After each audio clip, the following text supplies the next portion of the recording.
The Opie and Anthony Show. Opie and Anthony. Radio Shock Jocks. Opie and Anthony. In the world of Radio Shock Jocks, the biggest are Opie and Anthony. These people say shocking things that border on offensive in order to entertain their audience. I refuse to sit here and think that radio has to be nice. Why? Why does radio, out of any other medium, have to be nice? We are being now held to a standard where we have to be nice and make people feel good. Go screw!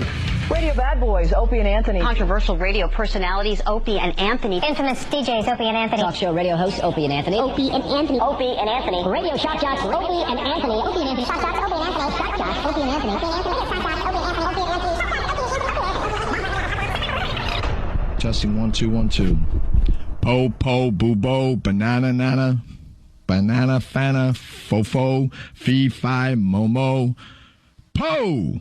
Who thought you were dead? The people you were partying with? Dealers, yeah. Dealers and stuff, and they just threw him in a dumpster in London. Well, you know, and left him there. I think it's pretty funny. No one wants a dead rock star. This is where entertainment is going. I shot my computer. You can't shoot guns in suburbia. And I fully expected the police to show up. This is showing responsibility. Opie and Anthony. I think worse than having sex with a man would be, as you're kissing one, to feel his man hand holding your head like the sweat of a man hand right on the nape of your neck. This is the worst. The worst show This is the worst show I've ever been on. But enough of this palaver.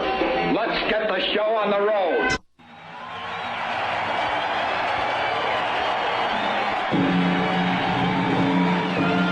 Jose, can you see by the starry lights?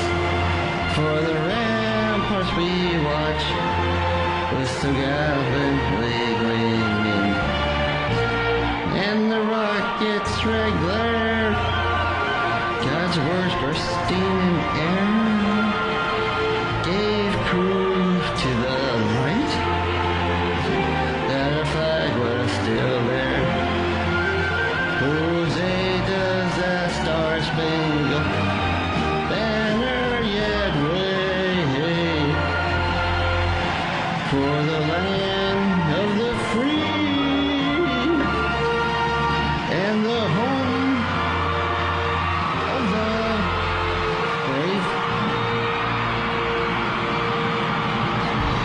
brave? Now we can start the show. Thank you, Roland. Thank you. Good morning. Yeah. The day after Halloween. Oh. Ooh, did everyone get their candy? This holiday's got to end, whatever it is. I don't even consider it a holiday because no one's really off from work or anything. Why does it have to end? Because it's really annoying. Yeah. It's intrusive. It doesn't have a real, like, purpose. Halloween. It's just stupid. I swear to God, I'm zoned out for a second reading this church article. I think you meant the playing of Roland singing the national anthem. Oh, well, wasn't that too. Yeah. Yes, that too. Let's just stop democracy. We hate it. That can only mean one thing. You had some trick-or-treaters yesterday? A few. And they annoyed the hell out of you? What's going on with you? It just... the second I pull into my garage, and then, of course, shut the door quickly, they came out of everywhere in my neighborhood. See, I wasn't around for last Halloween, but I'm around for this one, and all I saw were droves of children in costumes all over the neighborhood. And I'm like, as I'm pulling into my neighborhood, I'm like, uh-oh, this is trouble. I don't have any candy. What do you mean you don't have any candy? Well, you were talking about getting candy in the big Snickers bars and being the cool house. Here's the deal. I get home, and then I have to take a little nap, and then I go to the gym, and then by the time I get back from the gym, like it's already, I don't know, it's after 5. I know that's kind of peak Halloween-y time, but I wasn't thinking about candy or anything. So who was at the house listening to the doorbell just ring over and over again? Poor little Jack. Poor Jack was just petrified because he doesn't like the bell anyway. Yeah. The bell scares him. He runs upstairs and hides behind a big mirror. He just gets scared. He's scared because he thinks his owner's coming home. No, I'm very good to Jack. I hope you are. Yes. And so I pull in the garage, and droves of kids come to the house, but now I don't have anything. So I didn't want to go into the house because I got too many windows and they could see me. So there I am in my dark garage, which my garage door has a little glass at the top of the door. So I'm standing up on my my Escalade bumper, peering out with one eye at the little children in their costumes and just hoping they go away. I felt like Anne Frank. I was just hiding. And then they start taking pictures in front of my house. They're like taking pictures in front of my house. That means you have a nice house. No, I guess they're on to me. Let's take a picture in front of the Shock Jock's house. Oh, really? Yeah. Did you have Halloween decorations out? Not a one. Huh. Not a one. And so I'm kind of, I figure, all right, they go away. I go in the house, and then I sit at the computer for a little bit. But I noticed the computer, there's a line of sight there through one of the windows in the front of the house. So I hear, and I just run. And I find myself, I'm hiding in my house. So I had to go out and buy candy. So I figured I'd go out and buy some candy. So I did that, came back with just a crap load of candy. And believe me, it's hard to find on Halloween afternoon because the place is ravaged. But I get like good stuff for the little tots. And I put it in a big thing by the door. But I also took my laptop, put it at the top of the stairs with a camera, and put it on Pal Talk. So I figured that if I'm going to hang around and be on Pal Talk on the computer, I have another camera that shows the front door so the people can see the little tots. And they were making jokes because every time somebody came to the door, they would know before I did because they'd see him peering through my windows and go, Anthony, you're being invaded. There were many racial epithets being thrown out. I think the dog was on Pal Talk last night. The dog. Dog the Bounty Hunter. Dog the Bounty Hunter. That's the reason you're listening to this show today. We'll get to that a little later. Yes. Go ahead. And I went to the door a couple of times and handed out some candy. But for the most part, the second I bought that candy, it pretty much ended. They weren't coming to the door anymore. So now you're stuck with a lot of candy. So now I'm stuck with a lot of candy, and I didn't want to wait around. And if I went up to bed and someone starts knocking on the door, I'd be annoyed. So I remembered in my truck, an officer friend of mine had to write a note on something and put it in my windshield one day just so I could park for a few minutes somewhere. So the note was written on the back of a great big place card that said, crime scene under investigation. Do not cross police line. And I stapled that to my front door. And that pretty much ended Halloween at my house right there. Right there. Big yellow sign that a crime scene was behind that door and not to even interrupt. It's being investigated. It worked perfectly. That's wonderful. That is wonderful. I learned something. I live in a big building now, and I live pretty high up. Yeah.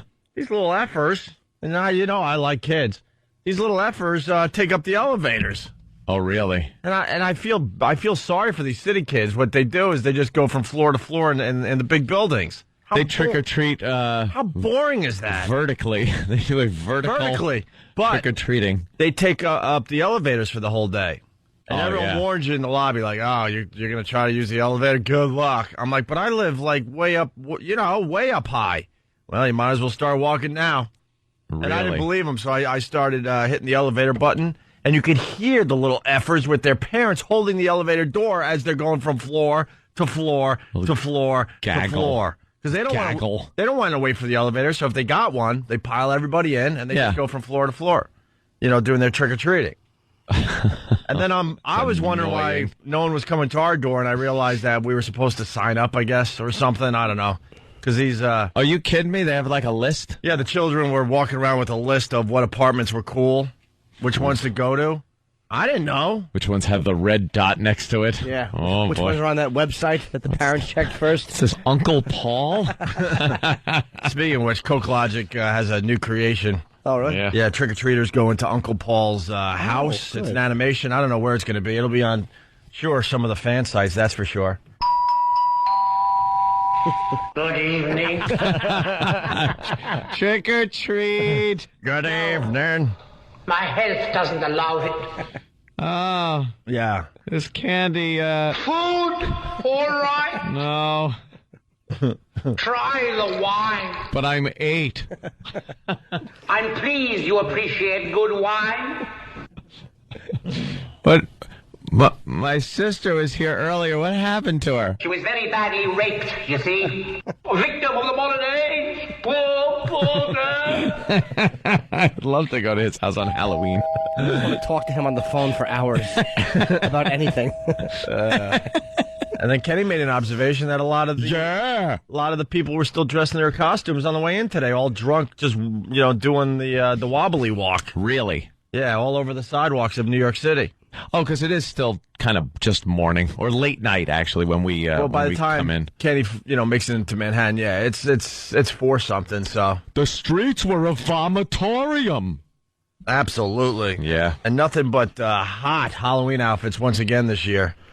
Oh, did you go down to the gay parade? Is that, where another showcase of flamboyant gay people just annoying the hell out of gay people that just want to kind of live their lives as, kind of normal, straight ahead. Well, not straight, but, go to work every day, just trying to earn a living, not really being flamboyant with their gayness. Were there any problems down there? I heard, on the news on the way in, a couple stabbings and stuff. That was in Union Square. With a flesh knife. Repeatedly. Repeatedly. And they say, is it a victim if he continually backs into the offending weapon?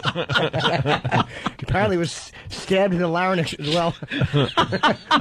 Stabbed in the tonsils, the face. His spine, his little backside. It only ended when the weapon lost its rigidity. He had a knife in each hand, one black, one white. He was having a knife slapped in his face. Yeah,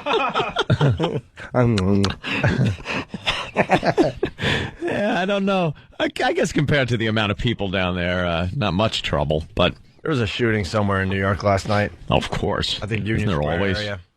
Not really. Philly, their shootings always. Philadelphia, man. Oh, a couple of cops in one day. A cop got shot in the head, trying to break up a robbery at a Dunkin' Donuts or something? Yeah. Was it a Dunkin' Donuts? It's some convenience store, or was it a Dunkin' Donuts? I'm not sure, but then the news said that it's the third police shooting, the third cop this week that got shot this week. In Philly? Just open season. Yeah, they don't know what to do down there in some of those neighborhoods. They're like encouraging just regular citizens to kind of help out. That's how desperate they are. A couple of cop friends were over the house yesterday, and one of them's from Philly, and he was saying, it's ridiculous. There's nothing. I was telling him it's a losing battle because people scream that they need more police presence in an area, and then you give them the police presence, and they say that there's police brutality going on. So they want them out of the neighborhood. And then the cops try to do their job, and they wind up with a good possibility of going to jail, no matter what they do to try to get rid of some of the crime that's going on. So it's a losing proposition. I don't know. Whoever wants to be a cop these days, man, I don't know. We have this job where, all right, if we screw up, we get fired. Maybe a couple of people like Jimmy get arrested for a day and a half, 2 days. I'm not putting that in any, no, you're right. I'm sure it was traumatic and everything. But you take a job where you can actually, just doing your job, go to prison for the rest of your life. It's astonishing that anybody would want to do that. And a tip of the hat to the men in blue. The men in blue. And women. No, not the women. No. Just the men. Just the men in pink. blue. Women in pink. Little badge. They ought to dress them in pink. They should with frilly skirts.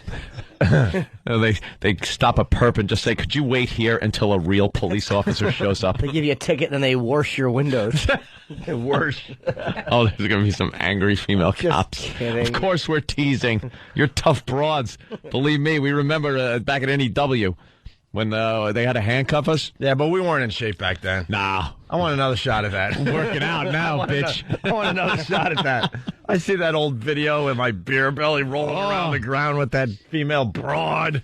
I was winded getting out of my chair. Yeah, I want another shot at it.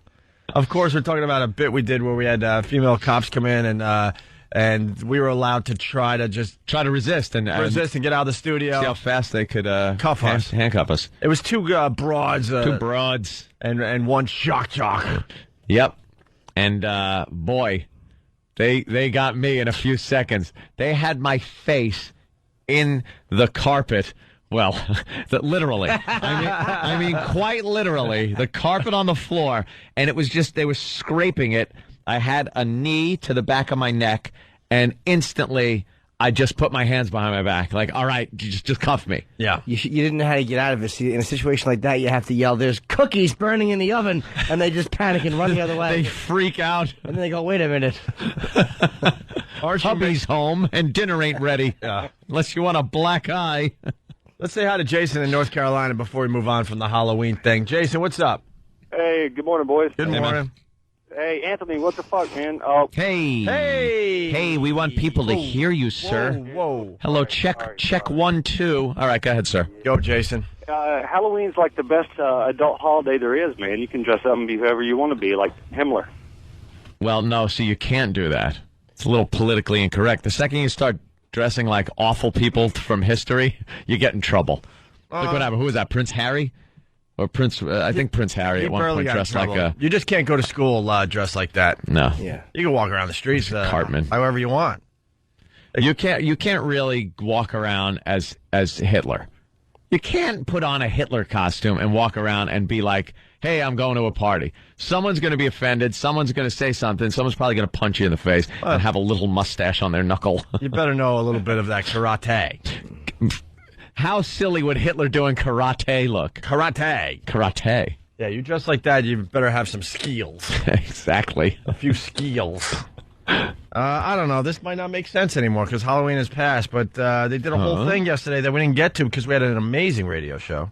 Everyone is complimenting us. My God. Broadcast we did yesterday. And a broadcast it was. And unfortunately, we have to do it all over again today. Yeah, you're only as good as your last show. And by the way, for the people wondering, E-Rock is A-OK. Thumbs up. Thumbs up really? For the A-Rock. Good. Yeah, I read For the E-Rock. I read a few posts about the E-Rock situation. Can we play that audio from the other side today? Sure. Because it was like a it was like a lifetime moment. It really was. For a Shock Jock show, we had like kind of a lifetime moment yesterday with E-Rock. We kind of got away from shock jockery for a moment, and E-Rock Can we get that? showed his sensitive side. All right, we'll explain, but that'll be your tease, but E-Rock had a little breakdown yesterday.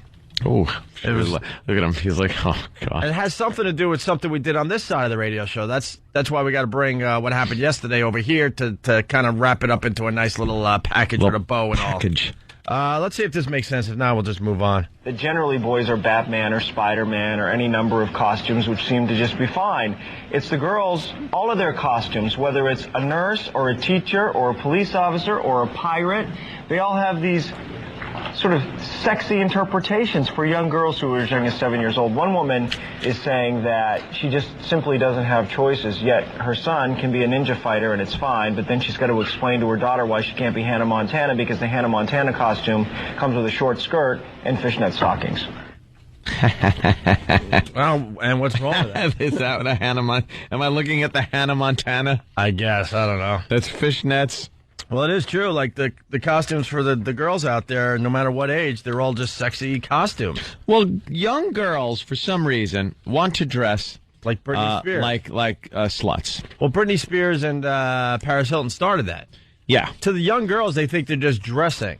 They're dressing up. They're just, dressing nice. They're not dressing in a costume and going, "Oh, I'm going to be so sexy and sexual." They're not dressing in these costumes and looking into the mirror and going, "Wow, my ass looks good." Yeah. They just think it's what you're supposed to wear. It's just very normal. But it's dress up. But if you're a bit older, there's only one way to look at it. These are very sexy outfits. But for some reason, because of Britney Spears and Paris Hilton, this is completely acceptable for young women to wear. Yeah. The fishnets, that's a little odd when you see them on some of these pictures. On an 8-year-old, it's a bit strange. Some of these pictures that are printed out. Well, Danny found, you got a girl costume shop dressed kind of like a Harry Potter student, but but they sexed up the outfit. A girl dressed up like a little she-devil. The she-devil. How old would you say she is? She's 11. How do you know? I just know. Oh, see, I thought the she-devil was a little older. See, I hang out. What about Little Red Riding Hood? I hang out with kids. Little Red Riding Hood. How old? All right, hold on. Where's Little Red Riding Hood? I know this is she's a bit older. She's about, I'm going to give her 14. All right, would you hit that? No. Absolutely not. Little Red Riding Hood. Absolutely not. Of course not. There's plenty to choose Against from. the law. Plenty to choose from that are of legal age. Depends on the state you're in. Exactly. No, I mean, that does nothing for me. Well, absolutely nothing. State of frenzy. State of frenzy. Here's more on the sexy outfit. I mean, I do think there's a certain amount of projection here. I mean, little girls tend to wear skirts that tend to show their knees and stuff, and for us to say, "Oh, that's too sexy," In other words, you can tell when it looks like a hooker. Right, and some of those in those pictures we showed, some kind of did to me, and some didn't. It kind of sexualizes young girls. I mean, even the depictions on the. All right, hold on a second. All right, what's wrong with this guy? This guy, check his computer. Check his computer immediately. I would, based on nothing more than past performance, past convictions. In my opinion, his computer should be checked because he protesteth too much. It's one of those things where it's like it's freaking him out so much that I think his computer should be looked into. How the hell do you... I understand you go, these things are a little too safe, but he's on the news. He's talking about it. It's sexualizing them, and I can't take it. I can't look at this. It's driving me crazy. Well, history will show that you're pretty close to the truth, I think. Oh, absolutely. The guys that yell and scream the most are usually the biggest the problems. Yeah. The problems. We will talk a little later about another Republican tripping over his own unit on his way to political greatness. Bobby Big Rigger. What's up, Bobby? Hey, long time no talk to you guys. Yep. For those who haven't lingered longer, would you be able to explain exactly how you can tell how old a girl is? 11 years old.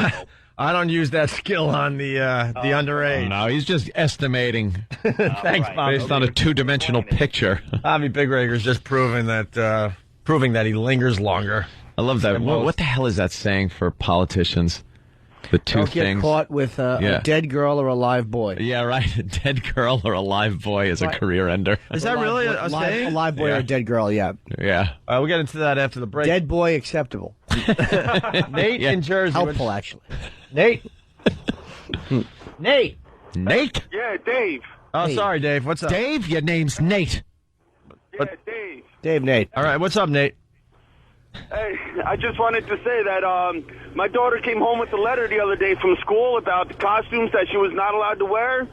And they weren't allowed to wear anything that had blood or guts or might scare other children. These schools are ruining Halloween nowadays. Yeah, I read about that one, too. There's some schools that were saying not only sexy clothes like that, but things that might disturb other students, might be a little too horrific for the sensitive little students. So why do we go against nature and protect the weak always? I don't get it. Well, that's what we're doing, and that's why we're raising a nation of weaklings, and the Chinese are coming, and we're doomed. We're doomed. The Chinese are so coming.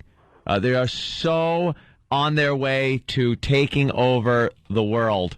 They're posturing for it. Of course, like they're not trying to do anything yet, but they're like saving up. It's like the beginning of Monopoly. They're just kind of buying everything and waiting for you to land on their hotels on the boardwalk and go, "Oh boy, how'd that happen?" And we're just giving it to them at this point. Yep. You know, I thank you, Nate, because I was walking by a schoolyard yesterday on the way home, and I kind of took a peek into the schoolyard because I saw lots of costumes, right? And the thought I had as I was walking by was, these costumes are completely lame. Yeah, they're not scary. There's no creativity and there's no like scariness to them anymore. I think all the costumes, the kids should be dressed like flowers. Oh, look, another daffodil. So you can't wear anything to school that's going to scare other kids, but the whole point of Halloween is to get kind of scary. It's a scary holiday. You're supposed to hang scary things up. God forbid, please take down your nooses. I don't know what's going on with the school system, but they are just lost. They're trying so hard to be lost. This politically correct, everyone's okay, don't offend or scare anybody. And it's just raising a bunch of wusses. All right, let's say hi to Joe in Philly. Joe, what's up? Hey, guys. Love you guys. Love the show. Thank you, Joe. Thanks. Hey, anytime. Love it. Yeah. You're about to pick on poor Fatty here, but isn't it Povember?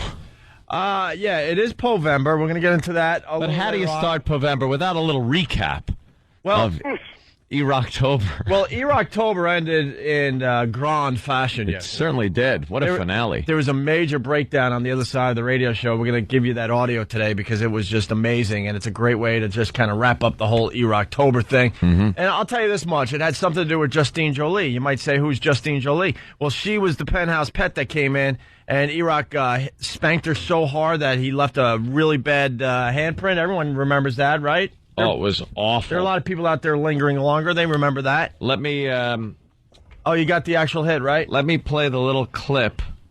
Where's that? Right there. Oh, it looks like Speak. Oh, okay. It's Iraq Spank. Okay. Yeah, here it is, him spanking her. She was in agony, pain. He pretty much did it closed... he did it with a closed hand. And just kind of, wailed her. No, he had an open hand. I think he hit her with the palm. Wait, no, he hit her with low palm. The hammer side. Where'd you hit her, Iraq? Low palm? Microphone. Yeah, he went like this. The meaty part of the hand, way down here. Yeah, but you know your pinky, if you run it down to the hand side, that meat on the side of your hand, that kind of went. When with the hit? Yeah, with the hit. And it was almost a karate chop slap. Okay. Yeah, thank you. Karate chop slap. And you could hear because it's not a sharp smack. It has a thud to it. Yeah. Sounds like a punch. All right, very good. So, that caused problems in his personal life with his fiancée. And basically gave Iraq a talking to. That he was never to be in the same studio with her or ever talk to her again.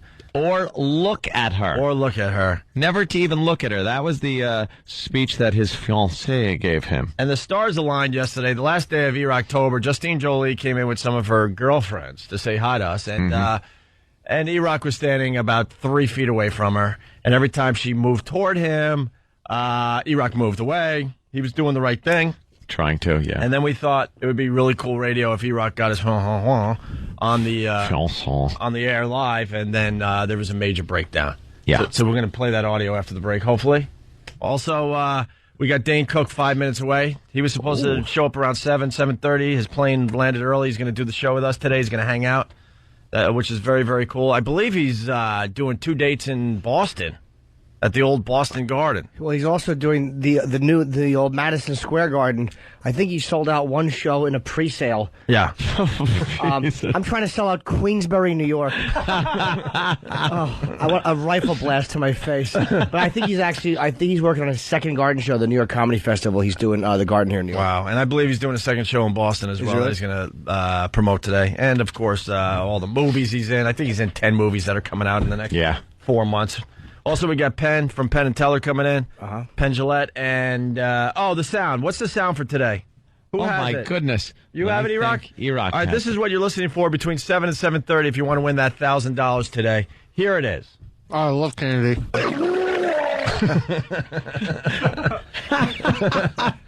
God, I forgot about that. See? Yesterday was so action-packed. It was a great show yesterday, and we got to do it all over again today. Once again, this is what you're listening for. Oh, I love Kennedy. Where is that fathead today? Is he off? Yeah. Gurgle. 10th caller will get the $1,000 between 7 and 7:30. Phone number 877-212-O&A. Happy Povember to everybody. Another chance to win $1,000, or at least that's when the contest will begin. Every day it's between 7 and 7:30. You're looking for a specific sound. If you hear that sound, if you're the 10th caller, you win the $1,000. And in case you don't know the sound from day to day, you can go to OandARadio.com. The sound is up there. Hey, I know that dude. Dane Cook, everyone. Hey, we're doing Battle of the Bands, bro.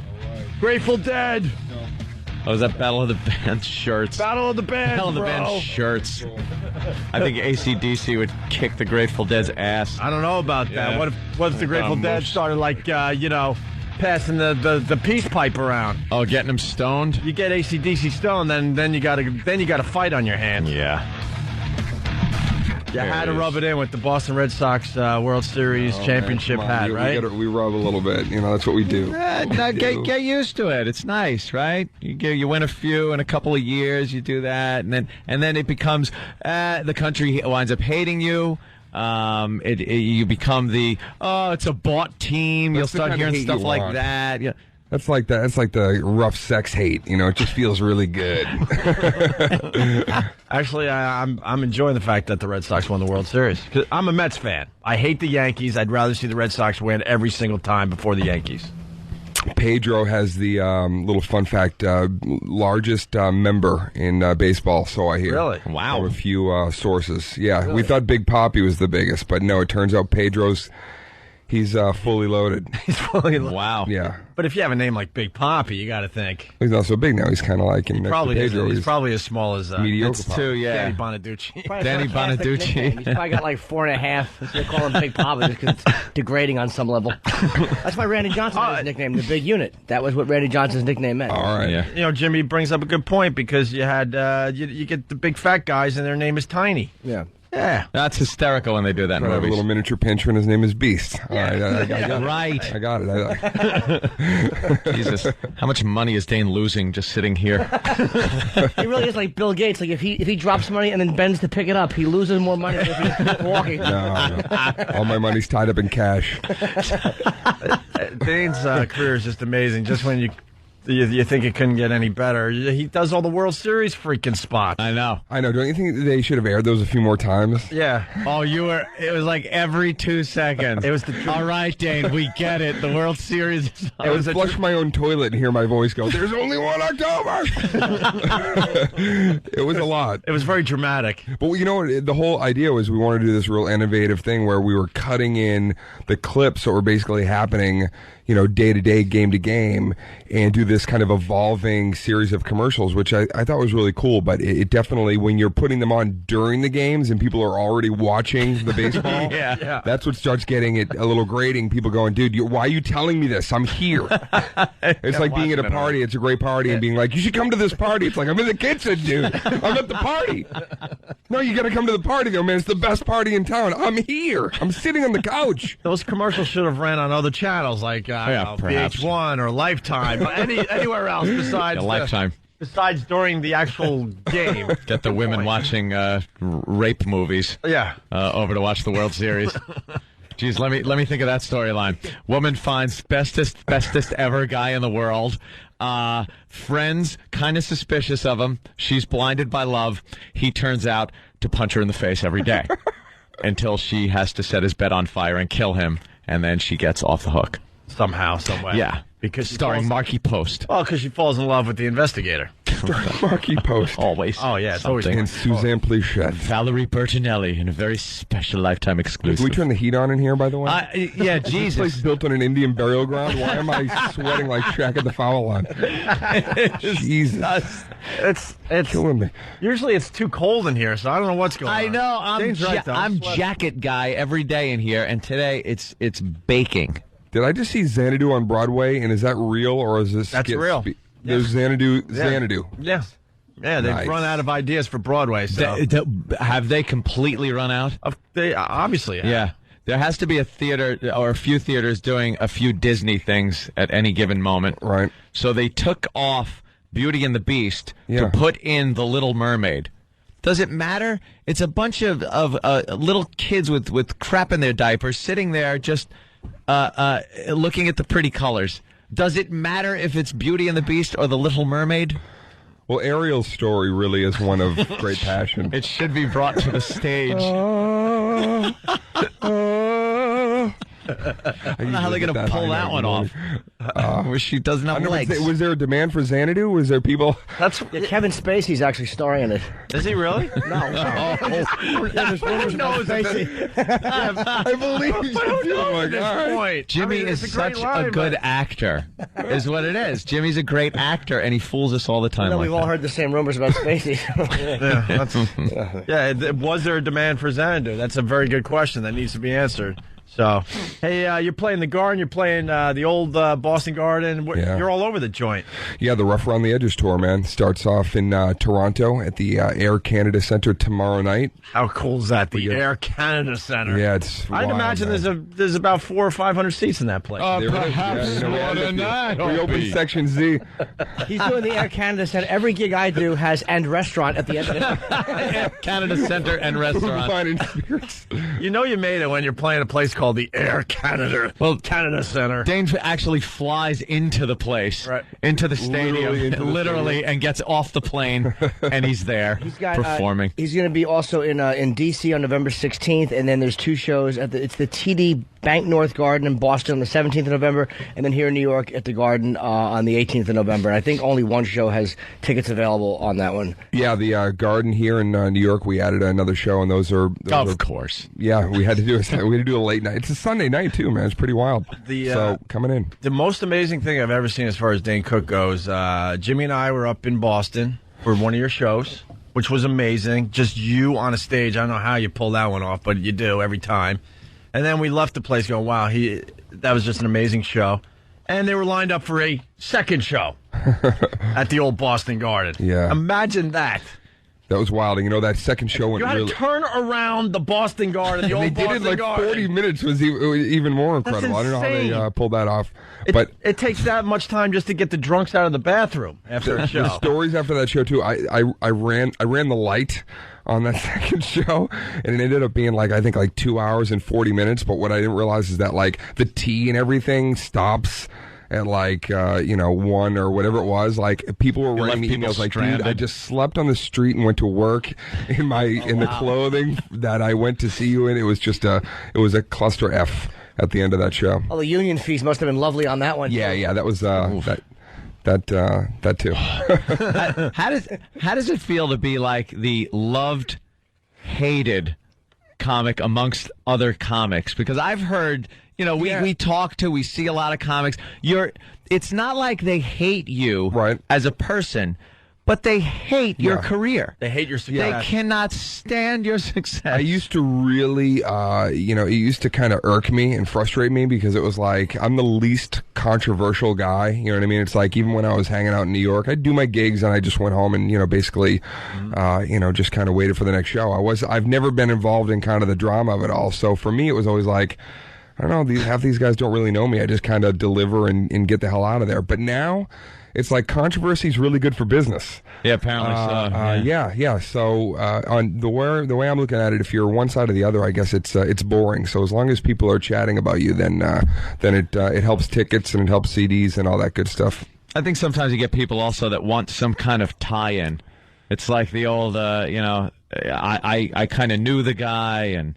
Maybe years ago, and then they wanted some kind of tie-in with you, so they try to create some kind of controversy. Sure, yeah, no, and some of them are good. There's been some great slams out there. Some of them are completely ridiculous, but I still have to kind of cut them out and save them anyway in the scrapbook. Did you see the Mad TV, the guy that did the impression of you? I like I saw that one. I thought he was just all right, but I thought Jason did a killer job on SNL the other day. Yeah. I texted him after and told him that I thought it was really flattering, and I was laughing my ass off. I was like that. He really kind of had my essence, and I was sitting there. I didn't know they were going to do it either. I was just watching, and I'm like, Oh, my God, man. That's crazy. That's got to freak you out, though, when you're watching some crap and it's like, what? Oh, they're imitating me. Yeah, you're just hoping that he gets laughs doing you, because then that would even double suck if it's like, you're not funny, and then people doing you're not funny. He's So bombing like, as me. Yeah. Somehow you somehow if you I take had to say you responsibility. suck about him doing me, then what does that say about me? It's very Freudian. So I had a good laugh about it, and then got ready for the next gig. I guess you gotta at the point you're at have some kind of sense of humor built up, because because now being in movies and then the love interest things that end up in the tabloids. Yeah. I couldn't imagine what that would be like, opening up one and go, oh, this is who I'm supposedly having sex with. The best thing about the tabloids is, like, 98% of it is wrong, but the thing that they always get exactly right is what you were eating. They always know the foods. They always know. It's like they'll blow everything else as like, no, that wasn't a date, it was this, it was that, but it's like, yes, I had the pasta primavera. That is exactly. They knew what I was eating, but I wasn't canoodling. I was not canoodling in a corner. So that Jessica Simpson stuff was crap. Jessica Simpson was like, we were just hanging out, Yeah. You should have just said, yeah, I did her. Well, I have to also say, yeah, it was just crap. So yeah. He didn't deny it. I'm not Fez here. Come on, I'm a classy guy. I grew up with 5 sisters. You should just go back to high school, mentality there, and just say, yeah, I did her. So. Yeah, but if you start doing that, then nobody will bang you. If that is exactly it, Jimmy. Yeah, that's it. You're Once they blowing know up. that you kiss and tell, dude. Yeah.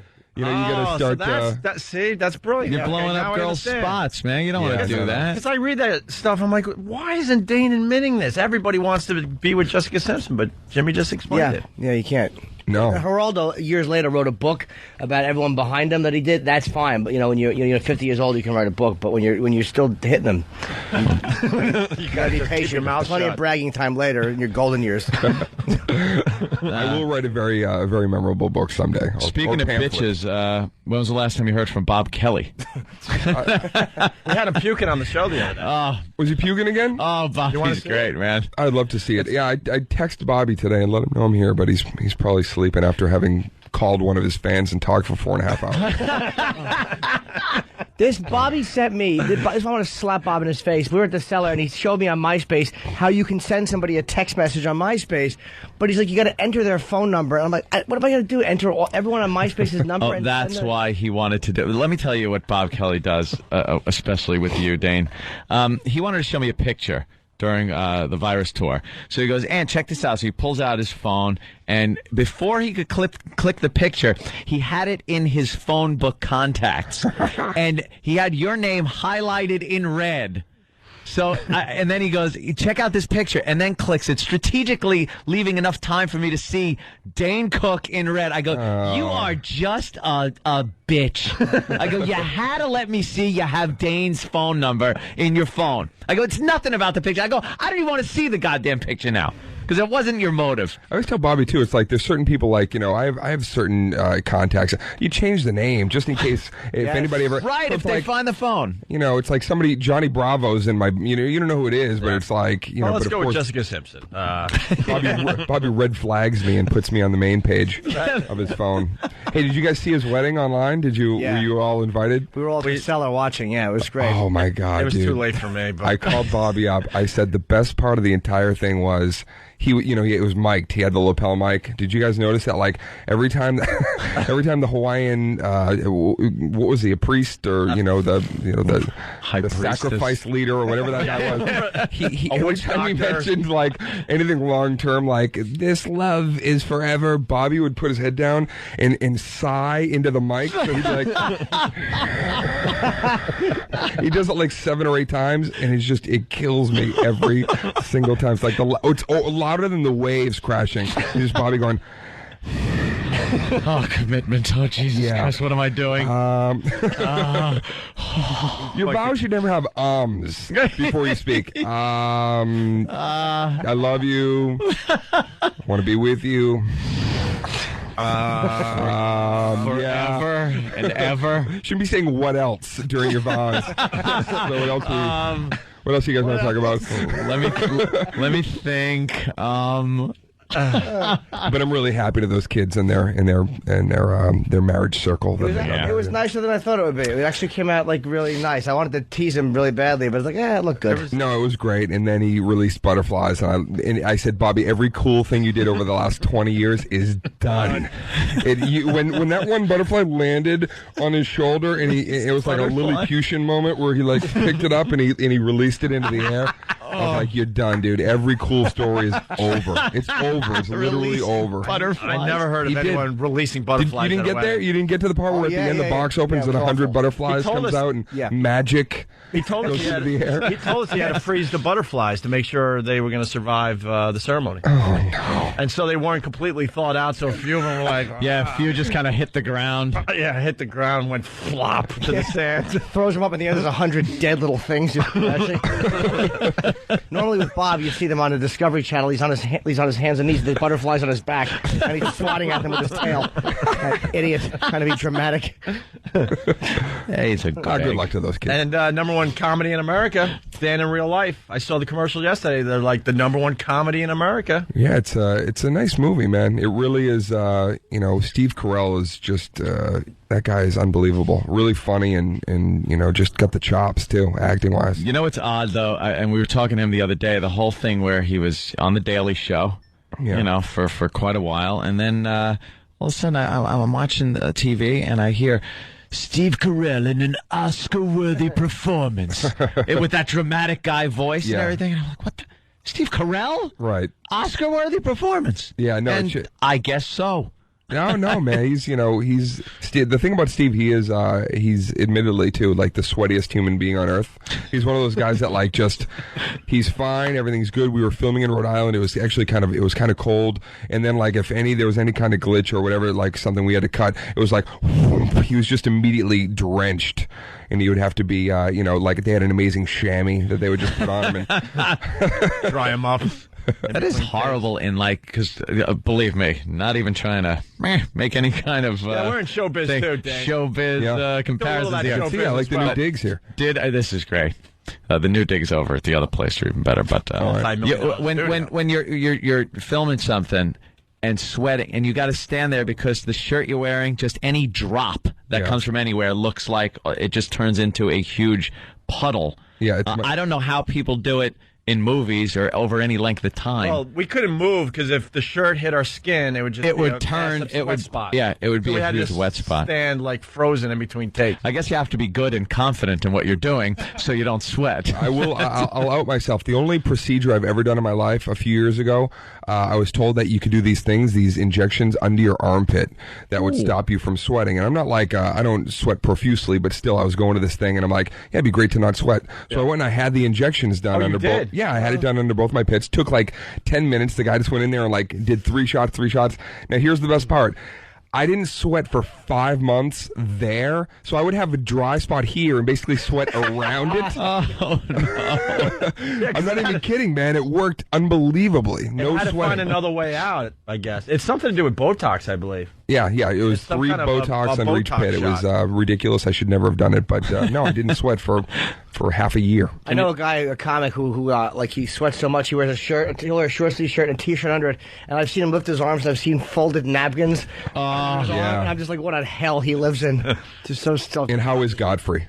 No, Godfrey's not the white guy. Hey, we have to take a break. What's your deal? Can you stay? Yeah, I'm hanging out. All right, because I heard you have a busy day today. I do. You can hang for another 20 minutes. Great. We got Dane Cook in studio. What's the big plug, Dane? Rough Around the Edges, new comedy CD since Retaliation. It comes out November 13th. Me and Celine Dion going toe-to-toe. DC versus CD. I'm funnier. Toe to camel toe. Yeah. It's Opie and Anthony. More with Dane Cook in just a bit. If you want, we're hanging today. We got a very busy show. It's Opie and Anthony. Commercials kind of get in the way sometimes of the hang. Yeah. Dane Cook was telling us some great, interesting stories during the break, and now we got to kind of, recapture the moment. Impossible. I know it's impossible. It never works right. But, whoa, hey. Wow. Penn, Jillette. Hey, Penn. There he is. Hey there, man. How are you doing? What's going on, man? What's up, Penn? How you doing, dude? How you doing? What's happening? Dane Cook? Yeah, of course. Opie. What's up, sir? Hey, man. You can sit and hang, man. Just sit on the. We just make up this crap as we go along. We're Couch talking of to Dane honor. Cook. We were talking about the World Series, and he said that this one doesn't really compare to the 2004. He's even admitting it. Well, I mean, yeah, of course, 04 was just, you felt like that. We all felt like we were on the field during that game, whether you're watching it there. I was there. I actually went with my pop, and I was telling you guys that. Dane, you were on the field. No, I didn't actually. Allowed, and I didn't run down on the. I think you were on the official Red Sox roster at this point. But yeah, so I did those. Never say no to this guy. I did those spots, and when they came back and said, what do you want? I said, I just want the seats that me and my dad sat in for the World Series. I lost my pop this year, so it was lost him in the mall. I just haven't found him yet. So yeah, that was basically working for seats at that point. So I got the Busch Stadium seats, which the was actual pretty... seats that he sat in with his dad. Well, that's what they told me. Anyway, they might have slapped another number. Oh, they better not. Yeah, they're like, God, just give If them. they were just two fold-out chairs or something. Yeah, with a Cardinals logo stuck in the back. Yeah.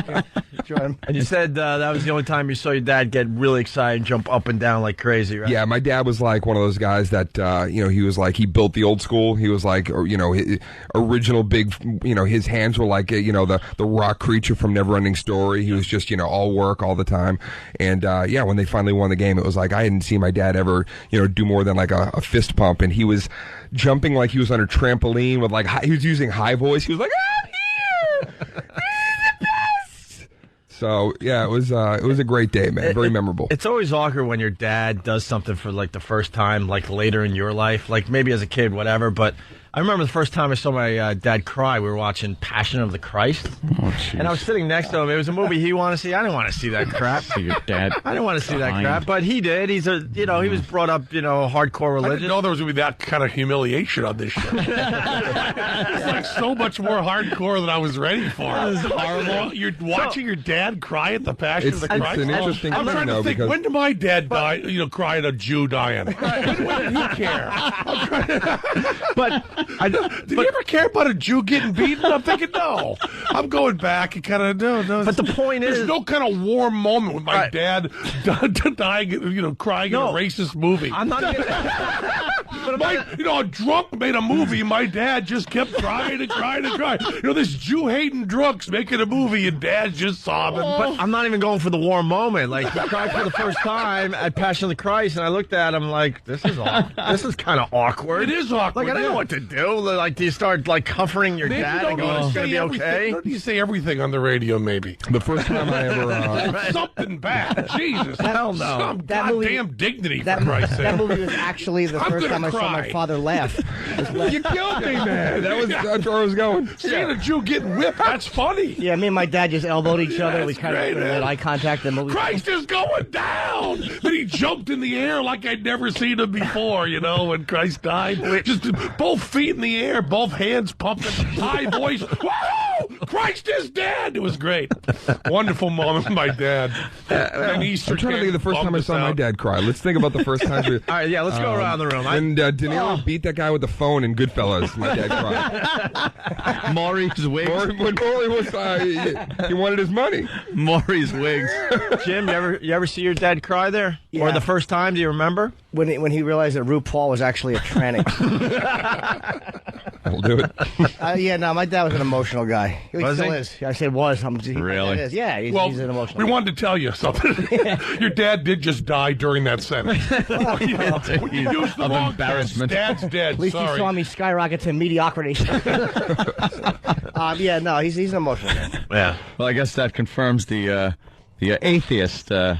What do you mean by that? I don't know. You don't have to be atheist to laugh at Christ dying. Now, don't have all these misconceptions. Anyone can laugh at Christ dying. Okay. I didn't know that. Yeah, you can. You ever have run-ins with that Bill Donahue guy? Yeah, well, you guys were like sucking up to him, right? We had a run-in. He got us fired. He's right. He did. Giving him that much power is just so disgusting. And he comes he's on. a guy that runs out of his basement. It's like nobody. You know, the Catholics have someone who speaks for them. It's a guy with a hat. That's the guy they have. This is another guy who doesn't speak for Catholics, just claims to. And you guys are like, sucking up to him. No, that's not true. No, we weren't. We originally had him on to attack him.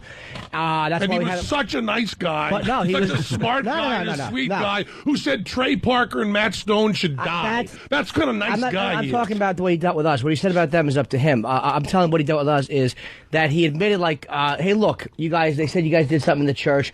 I didn't see it. I'm the head of the Catholic League. What do you want me to do? He was honest, at least with us, about the situation he dealt with us. So I'm not going to be a phony and attack him just on the principle of attacking him. That's why we originally had him on the show, was to attack him, but then he turned out to be okay. And it's like, what am I going to do? How does he be okay when he does? He was honest about it. As far as a religious leader or any type of leader like that, those guys are usually awful. And at least he admitted that he hadn't heard the broadcast. It was inappropriate for him to fake that he had an organization to try to get you thrown off the air when you did nothing wrong? He didn't use those words. Okay. Unfortunately, his fake organization had a lot of power with the big boys upstairs. I think that has gone away. That's the unfortunate part. I think he's kind of gone a little, even a little nutty, even for them now. A lot of the organizations have fake power. They have that, like you said, in a basement with a little letterhead. They send it out, and these corporations get scared because they think there's an organization that's ready to rally thousands of people. That's how I built my whole career. I don't know. It's got to be in the tens of people. In the tens. It's dozens of people. I have no idea, but they're so scared of boycotts. Corporations that on the threat of a boycott, they'll just fire people. I think they should wait and see how many people actually show up. And if it's more people than the listeners or viewers, then you have a point. Yeah. But other than that, well, we're trying to get pretty safe saying that. When has it been more people than the listeners in history, the boycott? Never. Yeah, I think by definition, never. The boycott can be that big. Well, why don't you try to explain that to the guys once again upstairs? That for some reason getting religious again. Yeah, the guys upstairs. The man upstairs. The suits cower to the special interest groups. It amazes us. Yeah, it is amazing. Because Anthony says a lot on the show. Let's play this through and see what a boycott can actually do. To a radio show, especially. Let's. We'll defend Dog the Bounty Hunter. All right. Wow. Anybody with a mullet can drop the N-bomb as often as they want. Have you heard about Dog the Bounty Hunter? Anyone? Just fill me in. What he was wow. You really? Have you heard yet? I just read the headline. That's all I read. Oh, did he? Well, I guess his son is going out with a black girl. Black girl, yeah. And he's not happy about that. And there was a little voicemail that he left on his son's machine. Yeah. And I guess the son is not a good son because it seems like it got into the hands of the National Enquirer. It seems the dog loves the N-bomb. That's loves it. That's really as bad as talking about your dad dying, crying at the Passion of Christ. A little like that. It is amazing though, like the fact that this guy, he's an ex-convict who's a bounty hunter. It's like, all right, he is what he is, but people actually care that he says it. It's like, I don't care what he said to his son. There's the first defense. Yeah, who cares? Big deal. Let him say it. Did you hear the tape? No. Oh, Jesus. Wow. It's a biggie. Just so you know, there's no defense in this voice.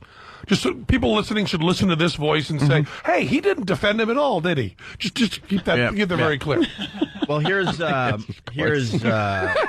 actual voicemail, I guess, right? Listen to this. You're going to play it? Well, it's heavily beeped. Oh, yeah. Wish we could just play it. Say the N-word on the radio anymore. Are you crazy? I'm not taking a chance on some. I don't care if she's a Mexican, a whore, whatever. It's not because she's black. What about the whores? We use the word sometimes here.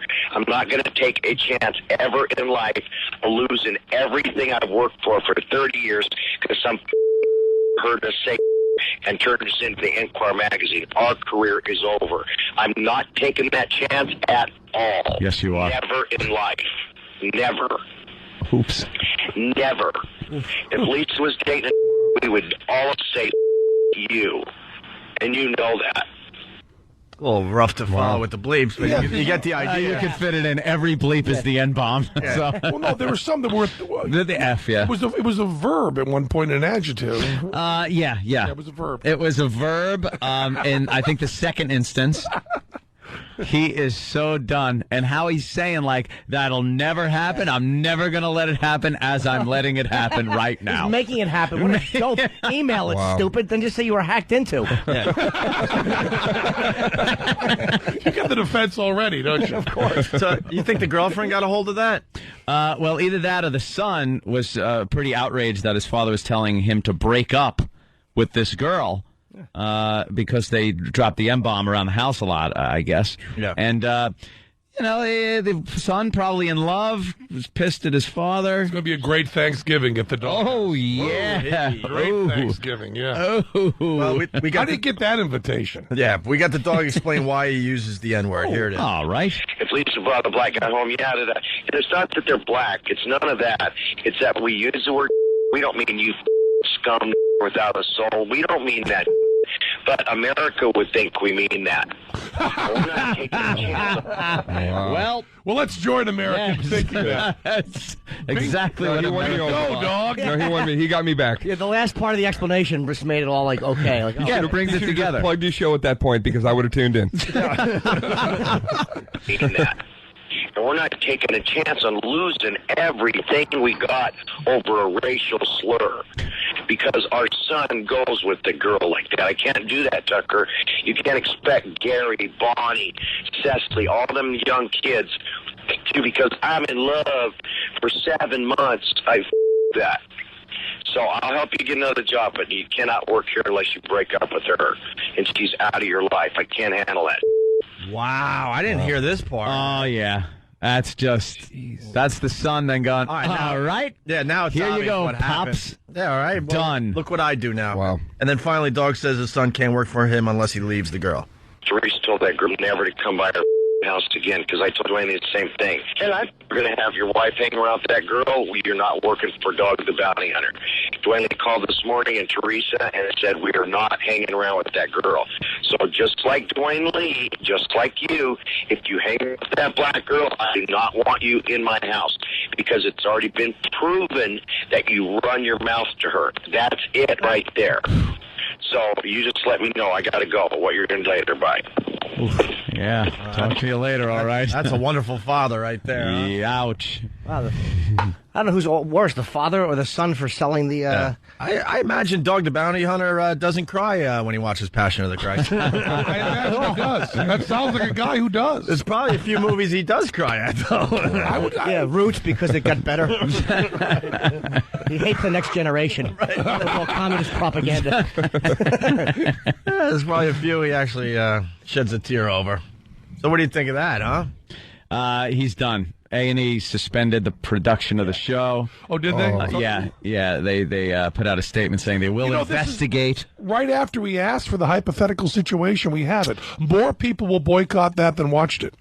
Yeah, probably. You asked for hypothetical and got a reality. It's good. Yeah. Well, now I guess Roy Innes came out and said that he's, regardless of what he thinks he is, he's on television, so he's a role model.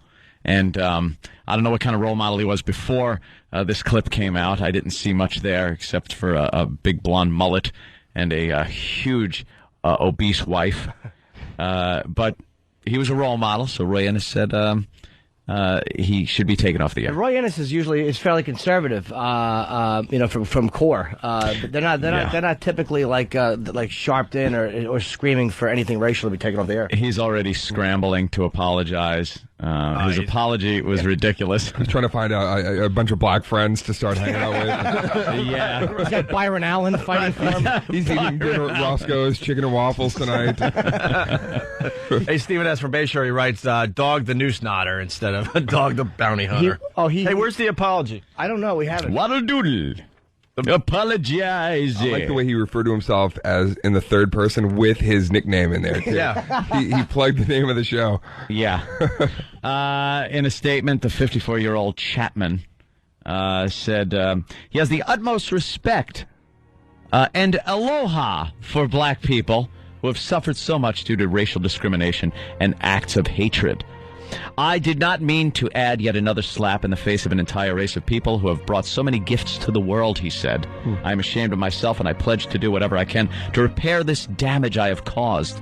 Chapman said, my sincerest heartfelt apologies go out to every person I have offended for my regrettable use of very inappropriate language. I'm deeply disappointed in myself for speaking out of anger to my son and using such hateful terms. And here it is. In a private phone conversation. Apology down the crapper. Oh, I'm sorry. Well, not as sincere when you say, hey, no one was supposed to hear this, Norton. Sorry, I made the tattletale. Yeah. That pretty much blew the entire apology that someone wrote for him. Like an entire publicist statement, then he's like, I just added something at the end. Yeah, don't worry about it. Pulling their hair out. Perfect. I just added a line. Don't worry about it. It's going to be good, though. I added one line. I'm terribly sorry. I think it's really going to help me out. Oh. Yeah, this one's going to get me out of the jam up. I'm sorry I've offended a whole race of people, and then he penciled in, even though we told him not to date one. How many times have we been handed stuff like that? We're like, we would never say this in this way. A statement. A statement. In a private phone conversation. And then Chapman said the clip was taken out of context. What context? He's got a son. He doesn't want going out with a black chick because they drop the N-bomb all the time, and he didn't want the Inquirer getting a hold of it. So she did, and the Inquirer got a hold of it. There is context. There's pure context. Yeah. It's all context. It's all context. Yeah. Well, we adjusted the theme song for Dog the Bounty Hunter. It's quick. Here we go.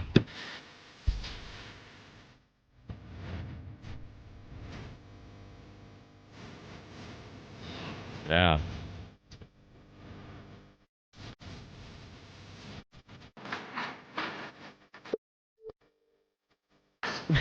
Now, wait a minute. No. What happened?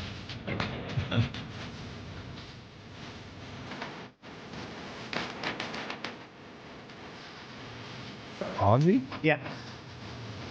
Probably share. They don't say that in the theme song, do they? I remember that. Well, we're just trying to save his show. I mean, you just got to change the theme song a little bit. He's done. But it's frightening. Like, so done. I don't know. I mean, I guess it really is. This sounds bad, but I don't know why anybody cares what a guy does in his personal life when he's not like his show is that he catches criminals at gunpoint. I know they do, but it's like, why would anybody care?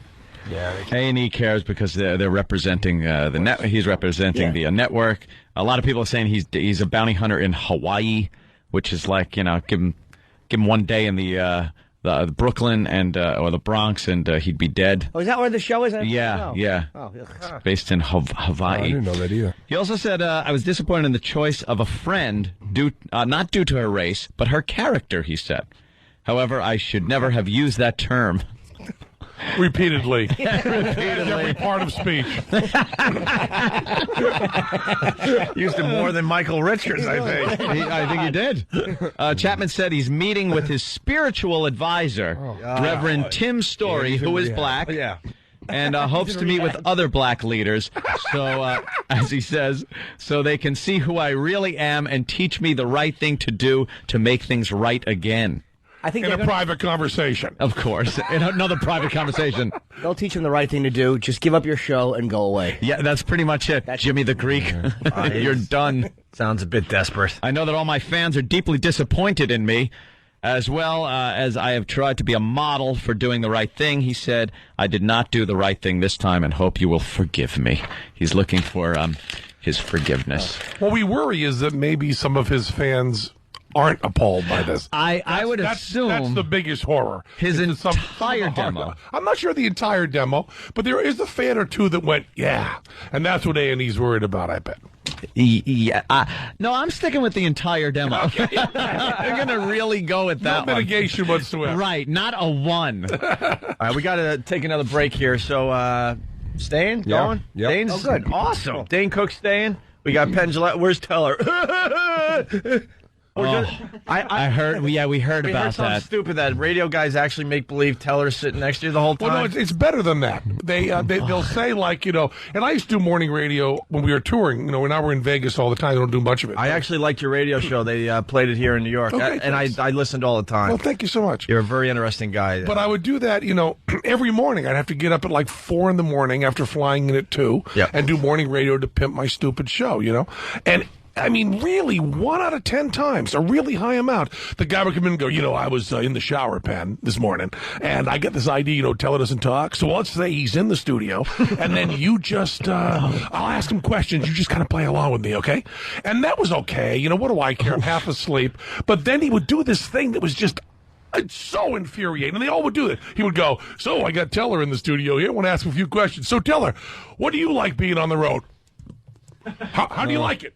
And he would hold his hand out and make the shh sound to me. Yeah. Because maybe I forgot the gag. Don't maybe blow I it. forgot. And I've been sitting next to this guy doesn't talk. So he'd hold his hand out. And then I would go, and this is the thing, they're always going to win. They're always going to win. Because they would do this, and then I would go, first of all, Teller's not here.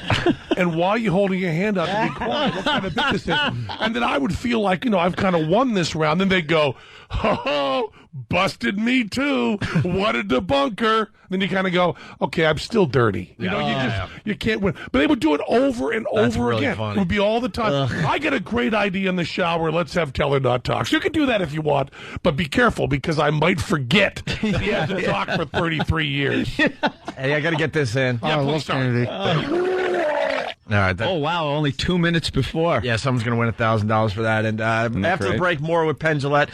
Big fans of the BS show there. Oh, thank you. Can't say it on the radio, Yeah, but it's unfortunately. a great show on Showtime. Well, thank you. And we got to get your angle on David Copperfield. We're having a lot of fun with him. Yeah, well, my friend talked about it a lot in the Inquirer, but I love how he she just spilled the beans a lot on that. I'm sorry, but whisks girls off to Rape Island.